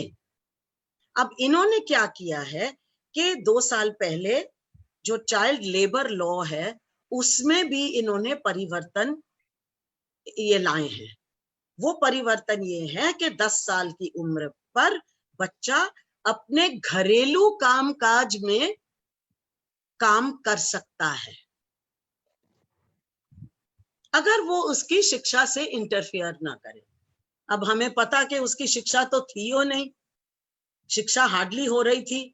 जो हालत हम देख रहे हैं आज, वो शिक्षा जो पहले जो शिक्षा दी जाती है सरकारी स्कूलों में, तो जब आप इसको चाइल्ड लेबर लॉ को चेंज करोगे तो आप इस चीज का आप स्पष्टीकरण कर रहे हैं कि बच्चा अपने घरेलू कामकाज में शामिल हो सकता है, जिसका हमें पता है कि जातिवाद से बहुत गहरा ताल्लुक होता है कि आपके घर के का कामकाज क्या है, वो इस पे बहुत डिपेंड करता है कि आप इस किस जात के हो। सो ये जो 3rd क्लास और 5th क्लास पे आपको निकाला जा रहा है और कहा है कि आप वोकेशन कर सकते हैं, आप वोकेशनल ट्रेनिंग ले लो और साथ साथ अपने घरेलू कामकाज में शामिल हो जाओ, तो हमें ये भी पता है कि आप वो जो वोकेशनल ट्रेनिंग है वो कौन सी यूज लेंगे, और हमें ये भी पता है कि आपको कैसे कामकाज में शामिल किया जाएगा। 10-10.5 साल की उम्र पे ये बहुत जरूरी है हमें ध्यान रखना, क्योंकि ये बहुत पिछड़ा हुआ कदम है हमारे लिए। हमने अगर 14 साल तक इसको आगे बढ़ाया था कि बच्चे को स्कूल में होना चाहिए, भले ही है हम इसको हमें लागू ठीक तरह से लागू करने की बहुत आवश्यकता थी, पर इसको हटाना और ये कहना कि बच्चा 10 साल की उम्र पे ही वोकेशनल ट्रेनिंग में जा सकता है और घरेलू कामकाज में शामिल हो सकता है, तो हम तो स्पष्ट तौर से कह रहे हैं कि हिंदुस्तान के 80% बच्चे कभी स्कूल में, उनको याददाश्त में उनके में रहेगा नहीं कि वो कभी स्कूल भी गए थे। वो उनको 10 साल की उम्र पे कामकाज में ही लगा देंगे। इसके अलावा एक और बहुत ये इनकी जो एग्जिट एंट्री पॉलिसी की बात हो रही है ना, 3 साल से एग्जिट भी हो रहा है, 10 साल की उम्र से एग्जिट भी हो रहा है और हर 2 साल ये होगा। 8वीं के बाद भी आपको हर 2 साल बाद एग्जाम देना है, और 12वीं का एग्जाम मणिमाला जी ने जरूर कहा कि वो उन्होंने बोला बहुत हल्का रहेगा। हल्का तो रहेगा, लेकिन एक चीज और है इस नीति में, वो ये है कि 12वीं का एग्जाम पास करके आप यूनिवर्सिटी या कॉलेज में नहीं जा सकते। आपको एक सेंट्रलाइज्ड एग्जाम के लिए बैठना पड़ेगा। 12वीं करने के बाद एक सेंट्रलाइज्ड एग्जाम करना पड़ेगा, जिसके आधार पे ही आप कॉलेज या यूनिवर्सिटी में दाखिला ले सकते हो।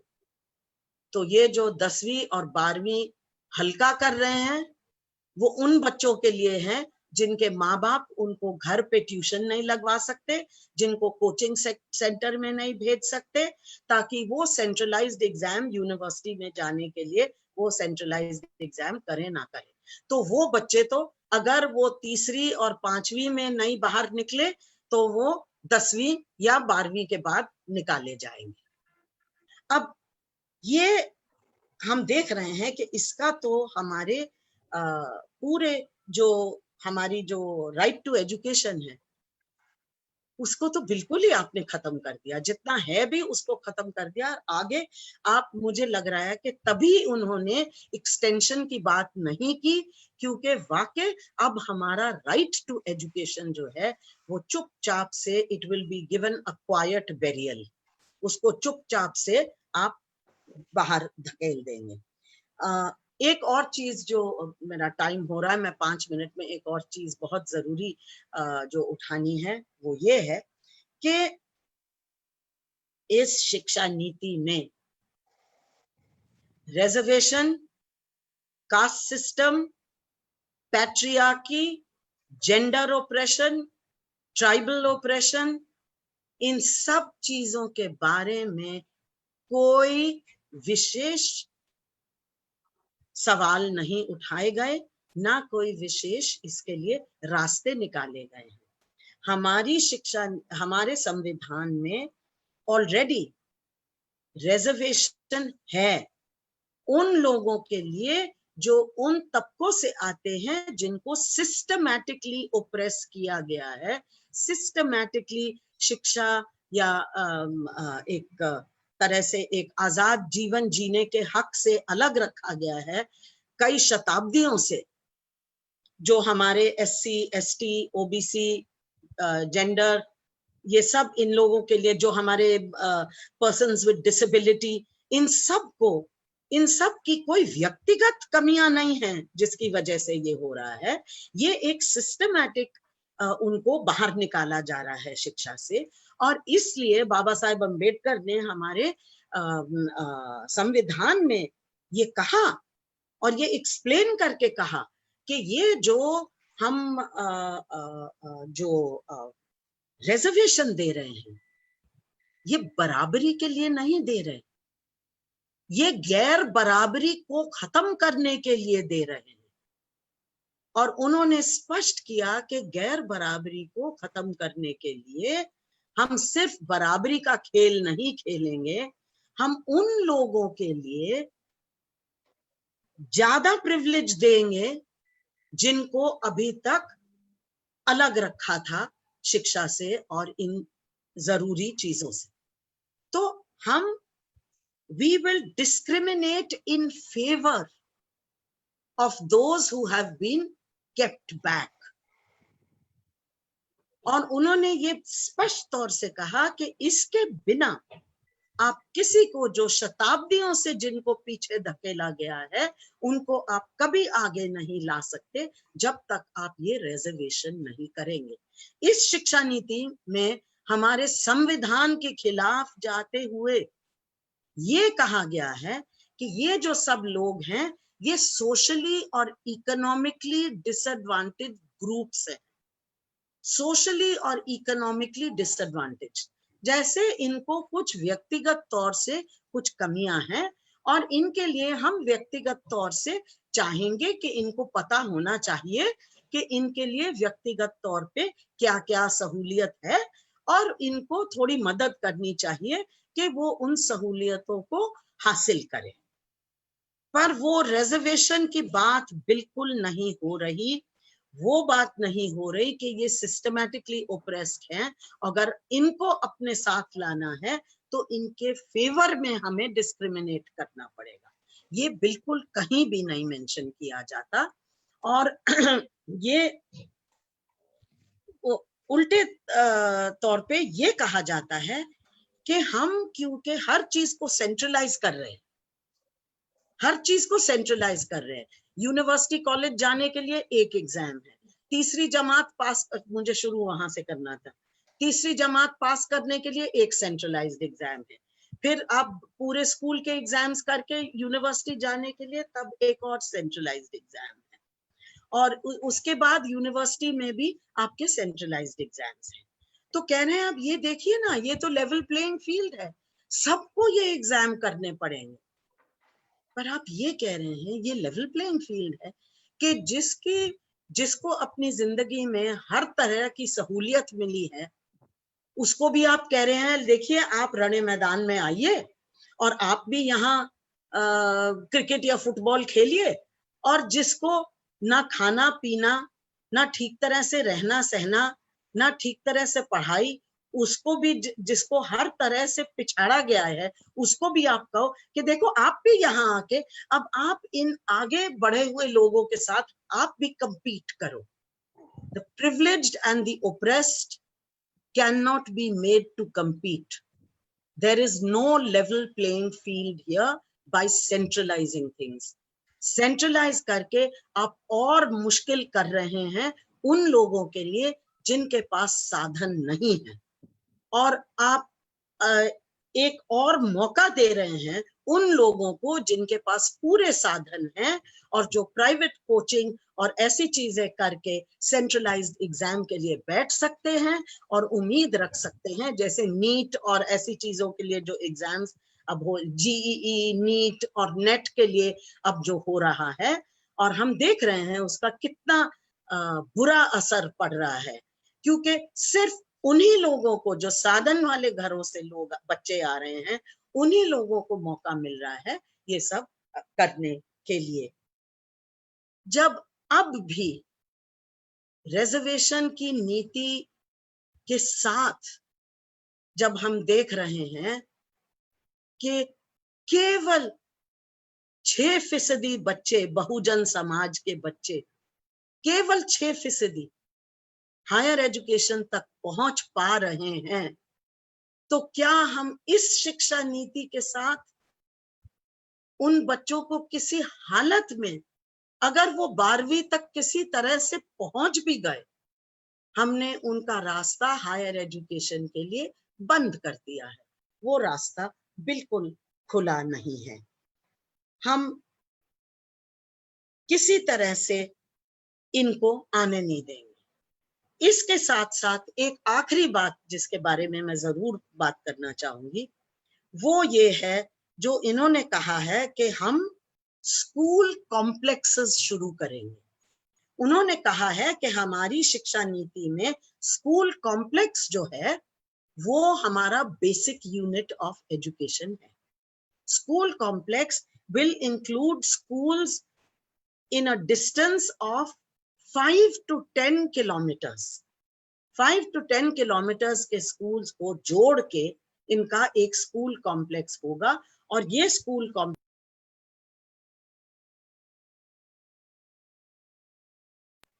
ये स्कूल कॉम्प्लेक्स बेसिक यूनिट है। और ये भी साथ कहा है कि ये स्कूल कॉम्प्लेक्स का विचार तो कोठारी कमीशन की रिपोर्ट में था और किसी ने इसको लागू नहीं किया, और हम इसको लागू करने वाले हैं, क्योंकि ये बहुत अच्छी चीज है। आप जब इकट्ठे करेंगे अपने सारे रिसोर्सेज, अपने टीचर्स, अपनी सारी फैसिलिटीज, तो हर बच्चे को बहुत अच्छी शिक्षा उपलब्ध हासिल करने का मौका मिल जाएगा। लेकिन वो ये नहीं कहते कि कोठारी कमीशन रिपोर्ट में basic unit of education common neighbourhood school था, कॉमन पड़ोस का स्कूल था, वो बेसिक यूनिट ऑफ एजुकेशन था।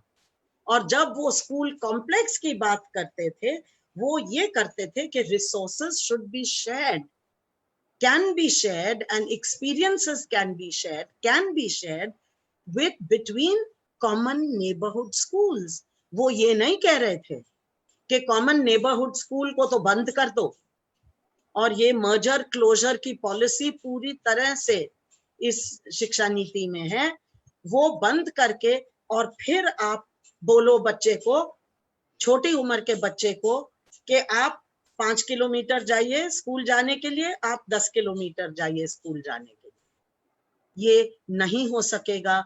आप एक्चुअली ऐसे कर रहे हैं कि आप अपने लिए एक फैसिलिटी बना रहे हैं कि हमें ज्यादा पैसा ना खर्चना पड़े, और हम जितना है वो हम एक स्कूल या 2 स्कूल या 5 स्कूल के बीच में जो एक अप्रोचेबल डिस्टेंस में है स्कूल्स, उनके बीच में शेयर करने की बात नहीं है। आप 5 किलोमीटर और 10 किलोमीटर के स्कूल शेयर कर रहे हैं। उसके साथ साथ आप एक और चीज कर रहे हैं जो बहुत खतरनाक है, वो ये है, आप कह रहे हैं कि हर एक सरकारी स्कूल एक प्राइवेट स्कूल के साथ पेयर किया जाएगा, जोड़ा जाएगा। इसको ट्विनिंग या पेयरिंग कह रहे हैं। तो हर एक प्राइवेट स्कूल के साथ एक सरकारी स्कूल जोड़ा जाएगा, और ये दोनों अपने रिसोर्सेज शेयर करेंगे। हमने देखा है राइट टू एजुकेशन एक्ट के रीइंबर्समेंट 25% में भी के रिसोर्सेज जो शेयर होते हैं ना, वो प्राइवेट स्कूल ही सरकारी स्कूल के रिसोर्सेज शेयर करता है, सरकारी स्कूल के रिसोर्सेज प्राइवेट स्कूल वाले शेयर करने के लायक उनको मिलेंगे नहीं। तो जो इस वक्त सरकारी स्कूल में जो रिसोर्सेज हैं भी, वो भी उनको प्राइवेट स्कूलों के साथ शेयर करना पड़ेगा, और टीचर्स भी शेयर करोगे, रिसोर्सेज भी शेयर करेंगे। और कह रहे हैं कि जो बेस्ट प्रैक्टिसेस प्राइवेट स्कूल्स की है वो भी हम सरकारी स्कूलों में लागू करेंगे। और अगर दूसरी तरफ से भी कोई अच्छी होंगी तो हम वो भी लागू कर लेंगे। तो इसका मतलब कि फीस चार्ज होगी क्या सरकारी स्कूल में? टीचर्स की सैलरी रेगुलेट होगी क्या सरकारी स्कूल में? प्राइवेट स्कूल्स में तो नहीं होती ना। प्राइवेट स्कूल्स में टीचर्स की सैलरी नहीं रेगुलेट करते, इसलिए प्राइवेट स्कूल्स मुनाफा कमाते हैं, क्योंकि वो टीचर्स को पैसे कम देते हैं और बच्चों से फीस ज्यादा लेते हैं। अब क्या ये बेस्ट प्रैक्टिस आप सरकारी स्कूल में भी लागू करेंगे? हो सकता है आप आज नहीं करोगे, लेकिन इसका रास्ता पूरी तरह से खुल गया है, क्योंकि जब आप ये दोनों अलग अलग तरह के स्कूलों को पेयर करेंगे, ट्विनिंग करेंगे, तो ये बहुत मुश्किल हो जाएगी। अब मैं बिल्कुल हायर एजुकेशन के बारे में तो बिल्कुल बात नहीं करूंगी अभी, पर मैं आपको ये कहना चाहती हूँ कि हमारे जो मैंने बातें उठाई हैं, ये सब हमारे संवैधानिक हक के खिलाफ जाती है, और हमें इसलिए इसका बड़ा ध्यान रखना चाहिए, बिकॉज संविधान बदले ना बदले उसकी बात नहीं है। संविधान ये बताता है कि हम सब नागरिकों के हक क्या हैं, और अगर हमारे हक के खिलाफ कुछ जा रहा है, वो नीति किसी तरह से हम उसको स्वीकार नहीं कर सकते, उन चीजों को नहीं स्वीकार कर सकते जो हमारे संविधान के खिलाफ है। मैं इधर ही रोकती हूँ, और होपफुली क्वेश्चन आंसर में और सवाल उठ सकेंगे। Thank you.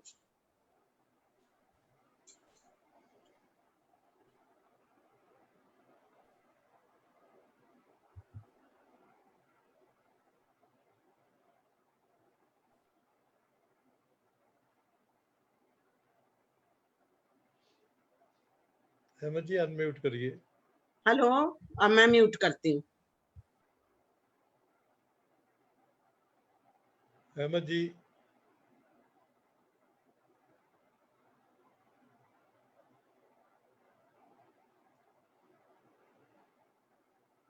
तो मुझे लगता है कि मुझे अपनी वारी ले लेनी चाहिए क्योंकि होस्ट बहुत अच्छा था, क्योंकि मनी जी ने भी और बदू जी ने भी बहुत विस्तार से जो है इस पॉलिसी को हमारे सामने रखा, और बड़ी खूबसूरती से, जिससे बहुत सी समझदारी है। तो मैं उसका मतलब कम्प्लीमेंट्री कहना चाहता हूँ कुछ चीज़ें जो मुझे लगता है कि हम ये जो सब कुछ हो रहा है, ये कहाँ से हो रहा है और किसके लिए हो रहा है, उस नज़रिए से भी इसको देखने की ज़रूरत है। इसमें कोई शक नहीं है कि वो तकरीबन जब प्राइम मिनिस्टर ये मान रहे हैं कि 80 करोड़ लोग जो हैं वो तो इतने कंगाल कर दिए गए हैं कि 1 महीने में 5 किलो अनाज देकर और 1 किलो दाल देकर उनको चुप करवाए रखा जा सकता है, तो इसका मतलब है कि वो तो राइट ऑफ किए हुए लोग हैं। और उसके बाद जो लोग हैं उस पे लगातार एक नीति आ रही है जिससे लोगों को कमजोर करना और उससे केंद्रीय जो ताकत है उसको मजबूत करना है, जिसमें आप सब जानते हैं कि डीमोनेटाइजेशन ने हमारी महिलाओं का जो उनके पास रिजर्व थी, उनकी सेविंग थी, वो छीन ली। जीएसटी ने स्टेट्स को जो राज थे उनके हक भी छीन लिए जो अभी भी है। और उसके बाद जो अभी लॉकडाउन किया गया, वो जब कि बीमारी अभी इतनी नहीं थी, तो लॉकडाउन में जितने हमारे काम करने वाले लोग थे, मजदूर थे, उनकी सेविंग खत्म कर दी गई। इसी के बीच में जो नौकरी पेशा लोग हैं उनको ये कह के कि आप अपने, क्योंकि खर्चे हम उसलिए बांधे हुए हैं क्योंकि हमें तनख्वाह आ रही थी, तो उसके लिए उन्होंने कहा कि आप अपने ईपीएफ से पैसा निकालिए। 30,000 करोड़ उनकी सेविंग भी जो है वो खुर्द-बुर्द हो गई।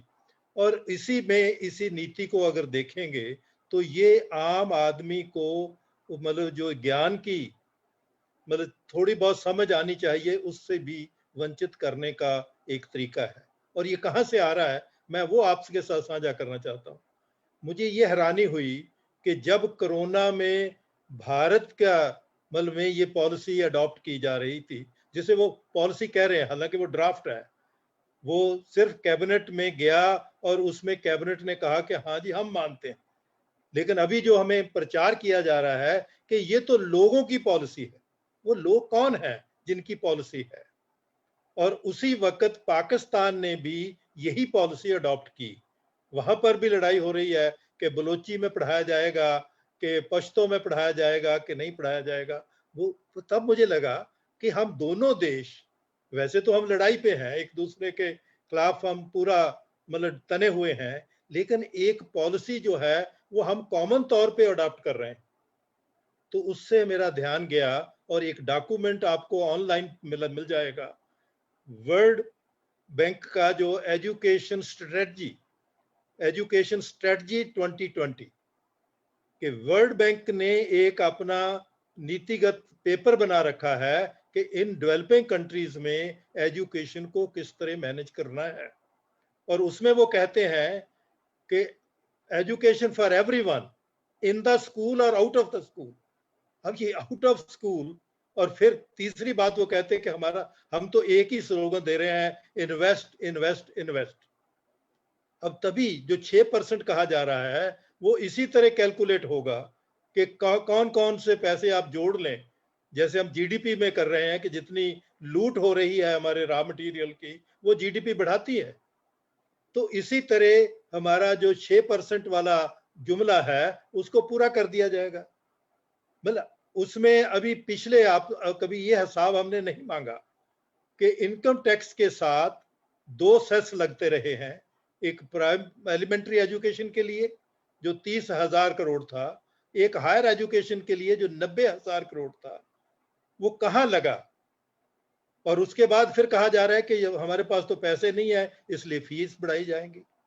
तो वो जो अभी तक लोगों का पैसा है, क्योंकि सरकार ने अपने बजट में से तो वही 1-2% रखा है, और उसके लिए उन्होंने मतलब आगे प्रोविजंस कर दी कि इसमें जो, और अब जबकि ये जब पॉलिसी मतलब अभी आई, और आपने बिल्कुल मनी जी ने ठीक कहा कि जो पब्लिक को दिखाया जा रहा था वो पॉलिसी डॉक्यूमेंट में नहीं है।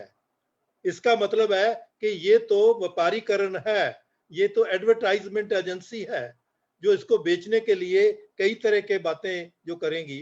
और वो महाभारत से सीख रहे हैं कि अगर आपने द्रोणाचार्य को मारना है तो आधे सच से मारिए, अगर आपने मतलब जो आने वाला नौजवान है मतलब अभिमन्यु, उसको आप आधे ज्ञान से मतलब मार सकते हैं।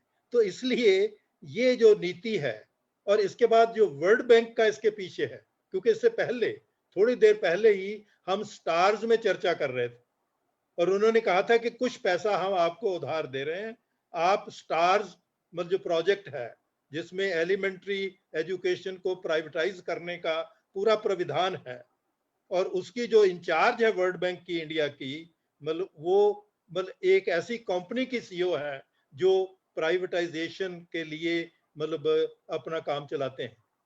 और उसी में एक और नई शब्दावली जो आ गई, प्राइवेट तो वर्ड यूज ही नहीं कर रहे, वो कहते हैं कि ये मतलब फिलैंथ्रोपिस्ट, पब्लिक फिलैंथ्रोपिस्ट होगा। फिलैंथ्रोपी कहाँ है?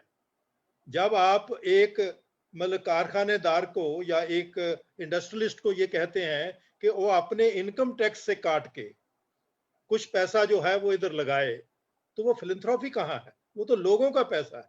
अगर वो इधर नहीं लगाएगा तो लोगों की मतलब कॉमन केटी में जाएगा, और वहां से स्टेट की रिस्पॉन्सिबिलिटी होगी उसको चालू लागू करने की। तो इसलिए ये दूसरी बात है कि मतलब आप, और भगत सिंह ने फिलैंथ्रोपी पे बड़ा इंटरेस्टिंग एक कोट है उनका, क्योंकि वो जब असेस कर रहे थे, गांधी जी की असेसमेंट दे रहे थे, तो वो कहते थे कि गांधी जी फिलैंथ्रोपिस्ट हैं, भला चाहते हैं समाज का, लेकिन भला चाहने से समाज में बदलाव नहीं आता। समाज में बदलाव के लिए आपको एक वैज्ञानिक विचारधारा वाली एक गतिशील सामाजिक शक्ति चाहिए। तो इसलिए ये जो फिलैंथ्रोपी है, पिछले लोग करते थे, भले का काम करते थे बहुत, हमारी मतलब पूरी आज़ादी की लड़ाई में लोगों ने, और मुझे क्योंकि मैं उन लोगों के साथ रहा हूं जो 8,000 लोग मतलब अमेरिका कनाडा से गदर पार्टी के नाम पे भारत आए, तो उन बुजुर्गों को जब मिलते थे वो कहते कि हमारा एक असूल हमने सीखा था कि सबसे बड़ा इनकलाबी काम है कि बच्चों को पढ़ने के काबिल बना दो, और अगर वो काबिल हो जाएंगे तो फिर वो खुद पढ़ सकते हैं। लेकिन हमारे यहाँ तो आप आंगनवाड़ी वर्कर को तनख्वाह तो दे नहीं रहे, और उससे काम आप इतना मतलब क्रिएटिव लेना चाहते हैं, इसका मतलब इसमें भी साजिश है। जब आप ये कह रहे हैं पॉलिसी में कि जब स्कूल नहीं लगेगा तो फिर कोई बुजुर्ग आके वहां पर क्लासेस लगा सकता है, तो जिसका मतलब है कि फिर शाखा चलेगी। मतलब अब दो चीजें मिक्स हो रही हैं कि वर्ल्ड बैंक को खुश करने के लिए वहां से पैसा उधार लेने के लिए, क्योंकि it is a loan money, it is to be return with interest, वो लोन मनी ले रहे हैं। और जैसे स्टार्स वाली प्रोजेक्ट में था कि सिर्फ 15% जो है उसमें खर्चा वो वर्ल्ड बैंक देगा और वो खुद वापस उसी के लोगों को चले जाएगा जो एडवाइजर बन के आएंगे। और एक बड़ी अच्छी किसी ने confession of A economic hitman था जो अमेरिका का, कि CIA वाले कैसे आदमी को वो सिर्फ मतलब जो है आपकी पॉलिसी चेंज करने के लिए भेजते हैं, और वो किस तरह काम करता है उसने अपनी कन्फेशन उसमें लिख दी थी। तो इसलिए एक तो वो प्रभाव है, दूसरा इसमें मैं समझता हूँ कभी हमें उस अपने, क्योंकि जो हमारा आज संविधान है वो लेट आया या पहले आया, उसके सभी के बीज संविधान में रखे गए थे। सरकार की ड्यूटी जो है लोगों के प्रति वो directive principles of state policy में रखी गई थी, लेकिन क्योंकि लोगों ने कभी पूछा नहीं, उसको ये कह दिया कि अदालत में नहीं जा सकते, हम समझते हैं कि हम अदालत के रास्ते से उसको ठीक करेंगे, जबकि वो लोगों को ताकत देता है। आपका जो मतलब ग्राम सभा वाला एक्ट है वो भी वहीं से आया है, या ये जो राइट टू एजुकेशन है वो भी मतलब उसी डायरेक्टिव प्रिंसिपल से आया है। उस वक्त ये माना गया कि हम सारा कुछ एक दफा नहीं कर सकते, लेकिन जो हमारी नीतियां होंगी सरकारों की वो आधारित इन बातों पे होंगी, इस इक्वालिटी की तरफ होंगी, बराबरता की तरफ होंगी। और वही बात जो है इसका मतलब है कि हम अब पहले तो आजादी की लड़ाई में जो एक लड़ाई का हिस्सा था वो बस्तीवाद की उन शक्तियों को खत्म करना था जो हमारे लोगों को कमजोर कर रही थी। अब ये मैं समझता हूं कि वो कोलोनाइजेशन का डीकोलोनाइजेशन प्रोसेस है, जो गांधी जी का पूरा जो प्रोसेस है उसमें देखेंगे गदर पार्टी ने अपनी तरह किया, भगत सिंह ने डीकोलोनाइजेशन को तो यहां तक ले आए कि अगर जो राज है उसकी जिम्मेवारी है लोगों को मतलब बराबर भाईचारा और बराबरता में मदद करना, और क्योंकि ब्रिटिश नहीं कर रहे तो इसलिए हमें बराबरता और भाईचारा लाना है, तो इसीलिए उन्होंने समाजवाद शब्द जो है उसको पॉपुलराइज किया, और उन्होंने कहा कि हम तो वो आधार बना रहे हैं जिस पे होगा। और आपको शायद ये मतलब जानकारी हो कि ये जो हमारे फंडामेंटल राइट्स हैं इसका रेजोल्यूशन मार्च कराची कांग्रेस थी मार्च 1931 की, शहीद भगत सिंह राजगुरु सुखदेव की फांसी के बाद वहां पर अडॉप्ट किया गया था, क्योंकि भगत सिंह ने एक बड़ा क्रिटिक इशू किया था कि आपने संपूर्ण आजादी तो मान ली, क्योंकि 26 जनवरी 1930 को हमने संपूर्ण आजादी का नारा दे दिया कि हम कोई आधी बात नहीं करेंगे, कोई डोमिनियन स्टेटस की बात नहीं करेंगे, हम तो संपूर्ण आजादी की बात करेंगे। तो उन्होंने कहा कि लेकिन ये संपूर्ण आजादी लोगों को क्या देगी, उसका आपका मतलब क्या आप कहेंगे। तो इसलिए मतलब ये फंडामेंटल राइट्स का जो चैप्टर है ये मार्च 1931 में ही कराची कांग्रेस में लिखा गया था। उसी में जब झंडा अडॉप्ट किया गया तो उसके साथ 3 वैल्यूज के साथ अडॉप्ट किया गया कि ये बराबरता, आजादी और भ्रातृभाव, इक्वालिटी, लिबर्टी एंड फ्रेटर्निटी के 3 रंग है। ये ऑन रिकॉर्ड है, लेकिन ये सब चीजें जो हैं, और अभी तो है कि लोग मानते ही नहीं है, जो भी आया वो बाद में हमारे प्रीएम्बल का हिस्सा बना और हमारे कॉन्स्टिट्यूशन बना। और जब ड्यूटीज की बात आई, क्योंकि आज भी एक दलील दी जाती है आप अपनी ड्यूटी करिए, हम कहते हैं कि सरकार अपनी ड्यूटी लोगों के प्रति कर रही है। और जो आज हो रहा है वो ऑलरेडी, मैं क्योंकि यहाँ पंजाब में ही देख रहा था, कुछ लड़कियां जो 95% से ज्यादा +2 के मार्क्स हैं उनके, और वो हमारे यहाँ एक गवर्नमेंट कॉलेज फॉर गर्ल्स है लुधियाने में, टॉप कॉलेज कहना जाता है, उसमें दाखिल हुई। तो उसमें एक लड़की को तो मैं रिकवर कर सका, लेकिन बाकी 10 लड़कियां जो हैं वो उसमें ऑनलाइन क्लासेस नहीं लगा रही, जो बाहर आ जाएंगी, और वो सभी जो हैं वो हमारी दलित बच्चियां हैं। क्योंकि ये जो मतलब, और ये भी एक चीज समझ आ रही क्यों आई कि आप दलित वर्ड नहीं यूज करेंगे, आप शेड्यूल कास्ट यूज करेंगे, क्योंकि शेड्यूल कास्ट कास्टों को भी बांटता है, आदिवासियों के राइट्स इसमें नहीं है। पर ये सारा कुछ जो है वो बिल्कुल कॉलोनाइजेशन का, मैं इसे ये कहता हूं कि इसको हम कभी रिकॉलोनाइजेशन के प्रोसेस में भी समझने की जरूरत है।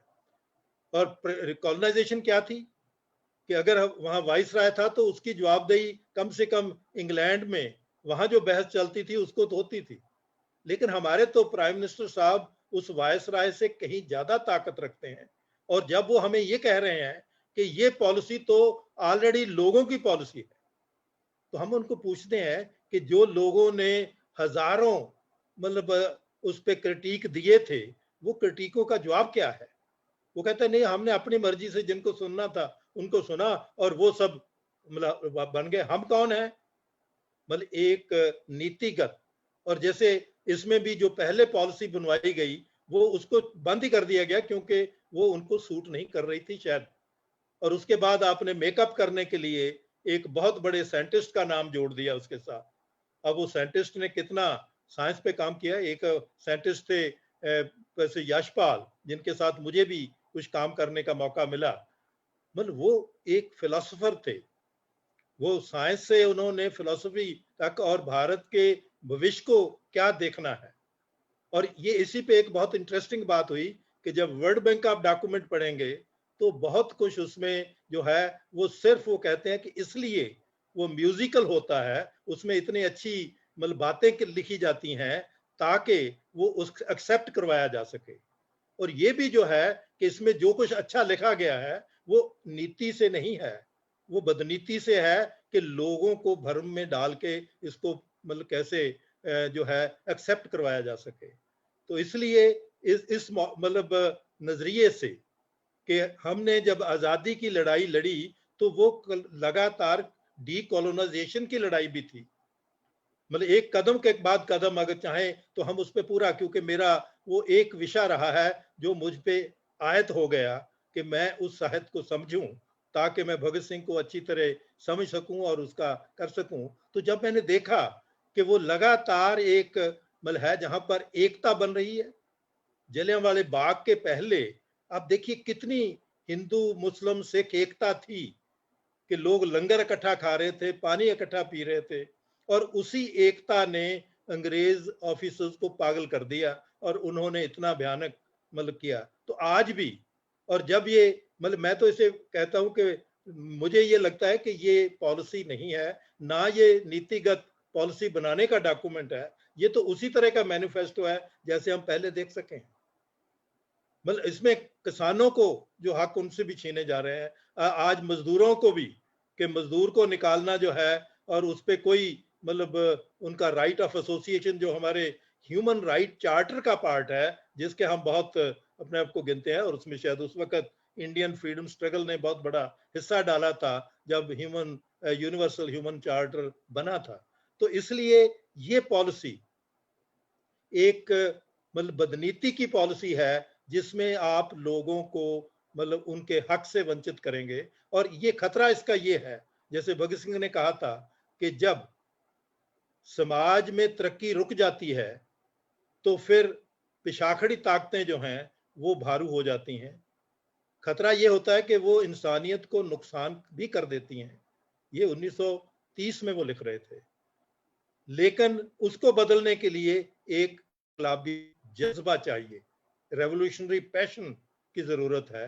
आज हम इन भ्रमों से मुक्त रह के लोगों में एकता बना के, और अभी एक एक को मुश्किल हो रही है, लेकिन ये सारा एक कड़ी का हिस्सा है जिसको हम मतलब कई दफा जो हमें बिल्कुल देखा हुआ सुना हुआ इतिहास है उसमें देख लेते हैं। मैं समझता हूँ उससे भी बियॉन्ड इसको रिकॉलोनाइजेशन, और रिकॉलोनाइजेशन पे बहुत काम हुआ है कि किस तरह आप उन्हीं, क्योंकि हमारी एक कमजोरी भी है कि जब हम पे अंग्रेज का राज हुआ तो उसने एक खास किस्म का मन पैदा किया।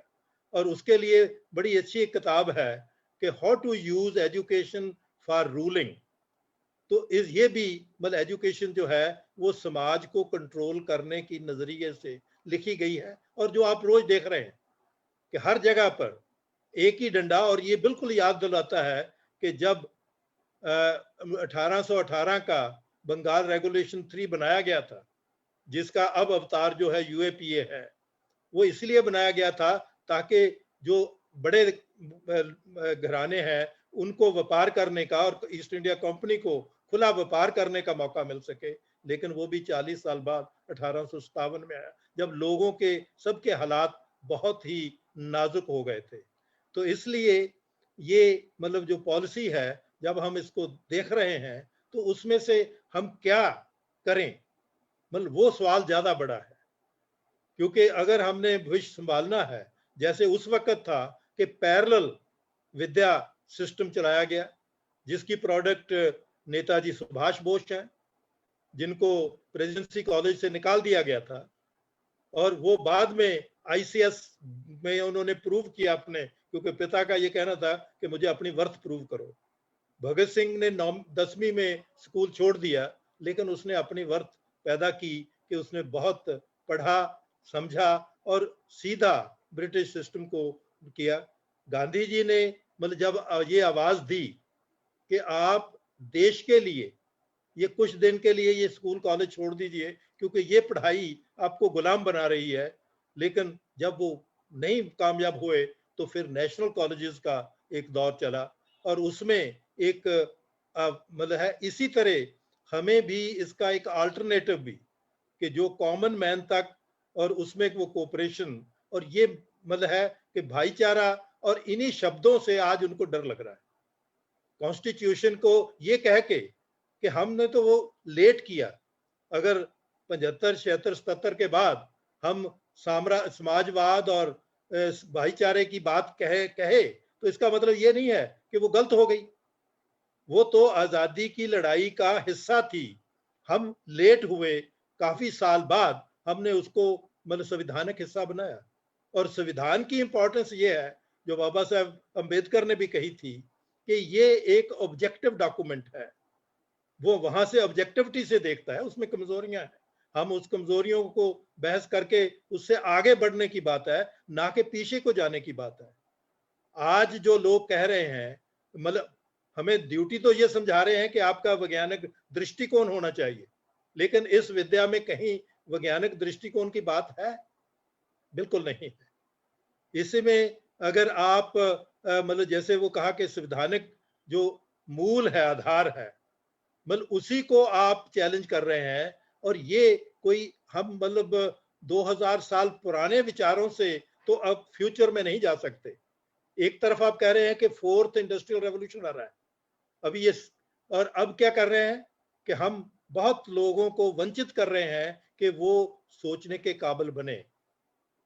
मुझे याद है कि हमारे एक कहावत कही जाती है कि विद्या अगर विचारने के काबिल आपको बनाएगी तब वो परोपकारी होगी।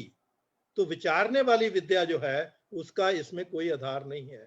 आप टीचर्स को टेम्परेरी रख रहे हैं, मतलब आप वोचर देने की बात कर रहे हैं स्टार्स में, क्योंकि और पैसा हमें वर्ल्ड बैंक से आएगा तो वो इनको कैसे करेंगे।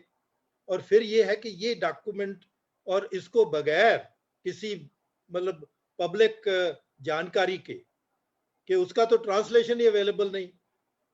मैं मणिपुर और मतलब पश्चिम में पूछना, वो कहते हैं जी हमें तो समझ नहीं आती, क्योंकि हमें अंग्रेजी या हिंदी तो समझ नहीं आती, हमारी बोली में बताएं क्या कर रहे हैं। तो वो हमने किया नहीं, लेकिन उसको लागू करवाने का काम, मतलब वो भी जो औपचारिकता है कि पार्लियामेंट में ले जाके आप ब्रूट फोर्स से उसको पास भी करवा लें, जैसे अभी फार्मर्स पे हो रहा है, लेकिन इसी तरह इंडस्ट्रियल वर्कर्स पे हो रहा है, तो वो भी नहीं करेगा, क्योंकि जो पार्टिसिपेशन है और डेमोक्रेटिक सेटअप को ही मतलब जो है वो मुश्किल में डाल रहा है। बाबा साहब ने तो हमें ये कहा था कि आप पहले अपने आप को एजुकेट करिए, समझिए, समझदार बनाइए, फिर आप अपनी बातों पे एजिटेट करिए और उसके साथ साथ ऑर्गेनाइज करिए। तो इसलिए मैं समझता हूँ कि आज आपने, और ये हमारा साझा जो संवाद है, इसने हमें अच्छा मौका दिया है और इसको हम और आगे बढ़ाएं और इस समझदारी को और उसका एक अल्टरनेटिव। आज वक्त ये है कि हम सिर्फ मतलब उसको रजिस्ट्री नहीं करेंगे, रजिस्टर तो करना ही, तो वो भी एक पार्ट है उसका। रिकॉलोनाइजेशन के अगेंस्ट रेजिस्टेंस बहुत इंपॉर्टेंट है, लेकिन उसके साथ ही हम ये इंतजार नहीं कर सकते कि आज मेरी बच्ची जो 90% नंबर ले रही है और गांव में बैठी हुई है, उसको मौका ना मिले इसलिए कि उसके हाथ में मोबाइल नहीं आया। तो मैंने कुछ रिकवर किए, लेकिन ये हम सब की ड्यूटी बनेगी कि हम अपने आले दुआले में उसको मतलब उनको तो काबिलियत के काबिल बनाएं, क्योंकि ये सिस्टम नहीं देगा। सिस्टम पे ही इंतजार करते रहे तो हमारी जिंदगी गई और आगे के बच्चों का तो भविष्य जाएगा। तो इसलिए मेरी एक ही मतलब आपसे मतलब प्रेयर है कि हम सब मिलके, सभी लोग जो हैं वो भारत के भविष्य को बचाने के लिए एक जगह एक मत हों और उसके लिए हर जगह जहां भी हमें मौका मिलता है हम उसके लिए अपना यत्न करें और इसको समझते हुए और इस भ्रम से भी मुक्त रहें, क्योंकि यही हमारे शास्त्र भी कहते हैं कि अगर आपने किसी को की बुद्धि खत्म करनी है तो उसे भ्रम में डाल दो। और पिछले सालों में हमने भ्रम में रहे हैं। एक लास्ट बात जो है, अभी ये कह रहे हैं कि हम मतलब वोकेशनल करेंगे।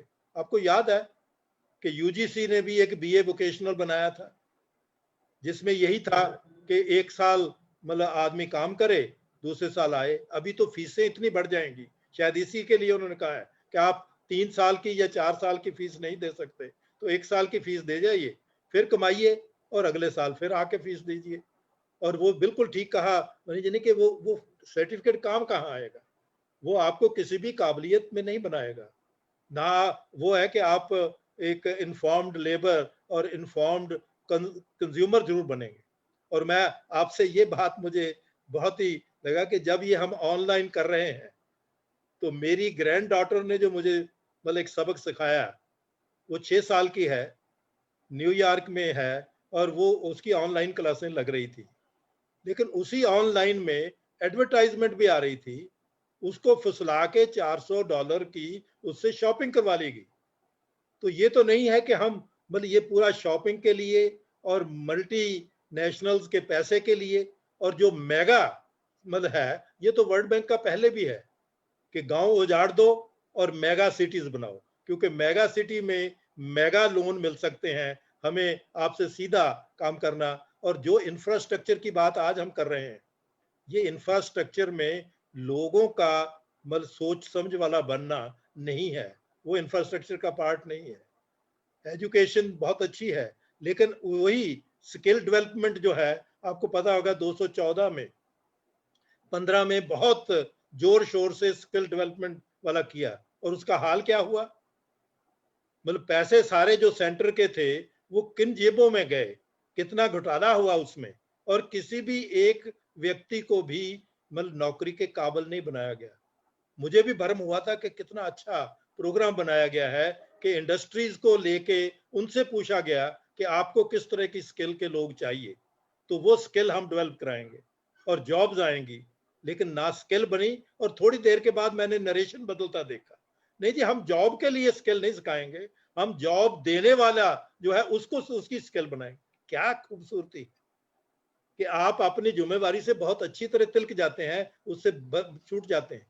तो ये जो है अब उसको वो जो directive principles of state policy है उन पे हमें बहस को लाना चाहिए केंद्र, कि ये आपकी जिम्मेवारियां हैं जो आप नहीं कर रहे, और इस नीति में भी वो जिम्मेवारियों से भाग रहे हैं। और इसमें जो प्राइवेट इन्वेस्टमेंट ला रहे हैं, चाहे वो यूनिवर्सिटीज के नाम पे हो, चाहे वो और किसी तरीके से हो, और फीसें इतनी बढ़ जाएंगी। क्या अमेरिका अब सबसे बड़ा जो कर्जई है वो वहां का विद्यार्थी है। मेरे बच्चों से मैंने देखा वो भी कि वो फिर मतलब इसी तरह मतलब पहले भी कहा जाता था कि फीसें बढ़ा दी हैं, आप लोन ले लीजिए। लोन का मतलब है कि वो बच्चा अपने परिवार से तो दूर हो गया, क्योंकि उसके बाद अगर कमाएगा तो वो सिर्फ बैंक को वापस करेगा। और बैंकों का जो हाल कर दिया गया है कि इतने कर्जे मतलब जो वापस ही नहीं आए, तो ये नीतियां मतलब बहुत ही खतरनाक नीतियां हैं।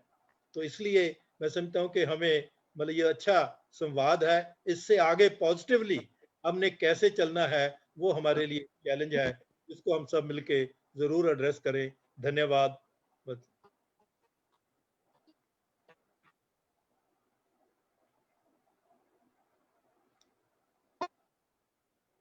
हाँ जी अहमद जी, आपका कनेक्शन बहुत वीक है।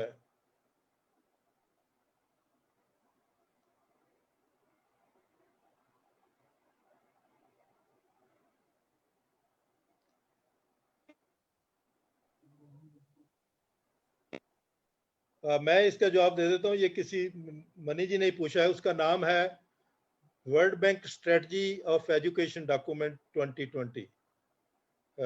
अगर आप मुझे ईमेल दें तो मैं आपको वो डॉक्यूमेंट भेज दूंगा, और वो बड़ा इंटरेस्टिंग है, पढ़िए तो इस डॉक्यूमेंट को समझने में बनाने वालों का नीति क्या है वो उसमें समझ आ जाएगी।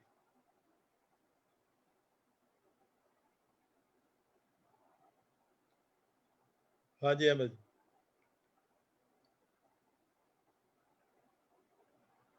आपकी आवाज नहीं आ रही। हाँ अब आएगी जी।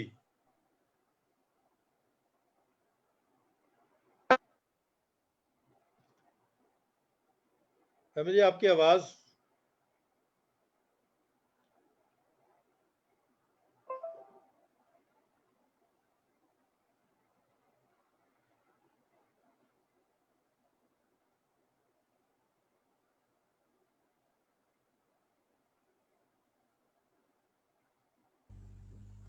आवाज नहीं आ रही है।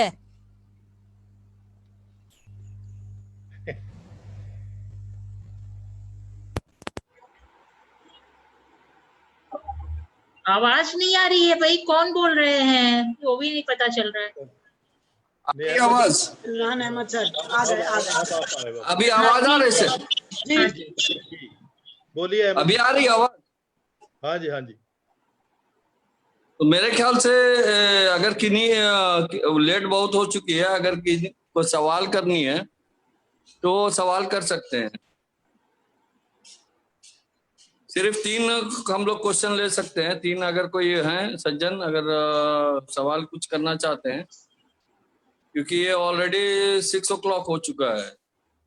हम लोग 4:25 में स्टार्ट किए थे। चलिए अगर सवाल करना तो दूसरा मैं ये अनाउंस कर दूं कि चलिए, अगर कोई बात नहीं कि आज का जो सेशन है एजुकेशन पे जो है कि हम लोग ऑलरेडी 6 तारीख से स्टार्ट किए थे। 7 तारीख से मदन मोहन झा का इससे हम लोगों ने स्टार्ट किया था, और आज 2 जो है एनईपी पे हम लोग ने बात किया था। लास्ट सेशन संडे को, और आज एनईपी पे ही बात हुई थी। अगला सेशन जो है वो हमारा जो होगा वो 27 को होगा, और जूम में होगा। अगर सर परमिट करेंगे तो इसी तरह से जूम में होगा, नहीं तो हमारा जो गूगल मीट है वो उसमें होगा। और सबसे बड़ी बात है कि जो कॉर्पोरेट जो आज का जो एजुकेशन सिस्टम है वो, या जो है वो कहीं ना कहीं एक कॉर्पोरेट को ही मतलब आगे पूंजीवाद को ही बढ़ाता है। कारण क्या है? अगर रोजगार का रेशियो देखा जाए तो वो बिलो 10% है। तो यानी हम अच्छे स्कूल से पढ़े या बुरे स्कूल से, या 70% लाए या 99% लाए, तो रोजगार का जो रेशियो है वो हमारा जो है बिलो 10% है। तो 90% जो आदमी है वो कहाँ है? और एजुकेशन और सिविलाइजेशन दोनों अलग चीज है। सिविलाइजेशन वो घर से भी एक अनपढ़ भी सीख सकता है, और एक सिविलाइज्ड मतलब एक एजुकेटेड पर्सन भी अनसिविलाइज्ड मैनर से वो बिहेव भी करता है। तो ये सब बात है कि, और जो हमने जो जगमोहन सर ने कहा कि जो गदर टीम जो आई थी कनाडा से, उन्होंने कहा कि एजुकेशन, वाकई में कि एजुकेशन जो है वो एक हथियार होती है, मतलब जो समाज को सुधारने के लिए। और हमसे जो एक जो प्राइमरी एजुकेशन या जो प्राइमरी हेल्थ है वो सरकार की दायित्व होती है, मगर वो भूल हो गई, कोई बात नहीं। मगर अब जो है कि उसको कैसे, और उन्होंने सही कहा जगमोहन सर ने कि हमें रेजिस्ट करना होगा। और न जाने जिस देश में अगर शासक वर्ग को कॉन्स्टिट्यूशन के नाम से ही, संविधान के नाम से ही अगर डर लगे, जबकि वो संविधान का प्रहरी होता है और उसी संविधान को ही उसकी रक्षा करना उसका दायित्व होता है, और संविधान के अनुकूल ही चलना उसका राजधर्म होता है।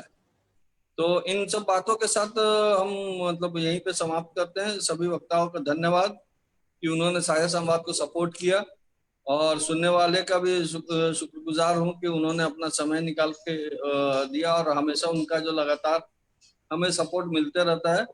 धन्यवाद सर। धन्यवाद मणिमाला जी और प्रोफेसर मधु। धन्यवाद जी, धन्यवाद जी, धन्यवाद धन्यवाद।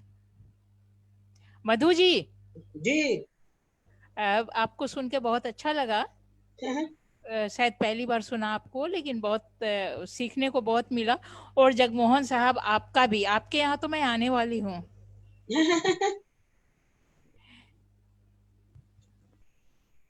बहुत शुक्रिया सबसे पहले सबका। बात एक बात मैं कहना चाहता हूँ कि आज इत्तेफाक देखिए, क्योंकि हमारा जो साझा संवाद का प्रोग्राम होता है वो एक मतलब एक तो है कि जो स्पीकर्स के जो एबिलिटी या प्रोग्राम के हिसाब से स्पीकर को हम लोग ये करते हैं, इनवाइट करते हैं। दूसरा चीज जो इन्होंने मतलब एक सोशल जस्टिस जो है वो, और मणिमाला जी ने को मैंने एक जो हमारा पिछले मंथ का जो एपिसोड था नारी पे, उनमें उनको बुलाने का कोशिश किया तो वो गुस्सा गई थी, जबकि उसमें उनकी जरूरत थी। मगर आज देखिए सबसे खुशी की बात है कि आज 2 महिलाएं और 1 पुरुष थे हमारे स्पीकर्स। हाँ, मैं स्पष्ट कर दूं कि उसमें मैं इसलिए गुस्साई नहीं थी। मैंने मना किया था और ये कहा था कि महिलाओं को लोग सिर्फ महिलाओं के सवाल पे बुलाते हैं, इसलिए मैंने तय कर लिया कि मैं महिलाओं के सवाल पे फिलहाल नहीं बोलूंगी, क्योंकि बहुत सारे मुद्दों पे मैं सोचती हूँ आप अन्य मुद्दों पे बुलाएंगे मैं जरूर आऊंगी, लेकिन महिला पे महिला ही बोले और महिलाओं को महिलाओं के मुद्दे तक सीमित कर दें, ये मुझे बर्दाश्त नहीं है। बात ये थी, इसलिए मैं नहीं आई थी। गुस्साई वगैरह नहीं थी, गुस्साने का सवाल ही कहाँ उठता है।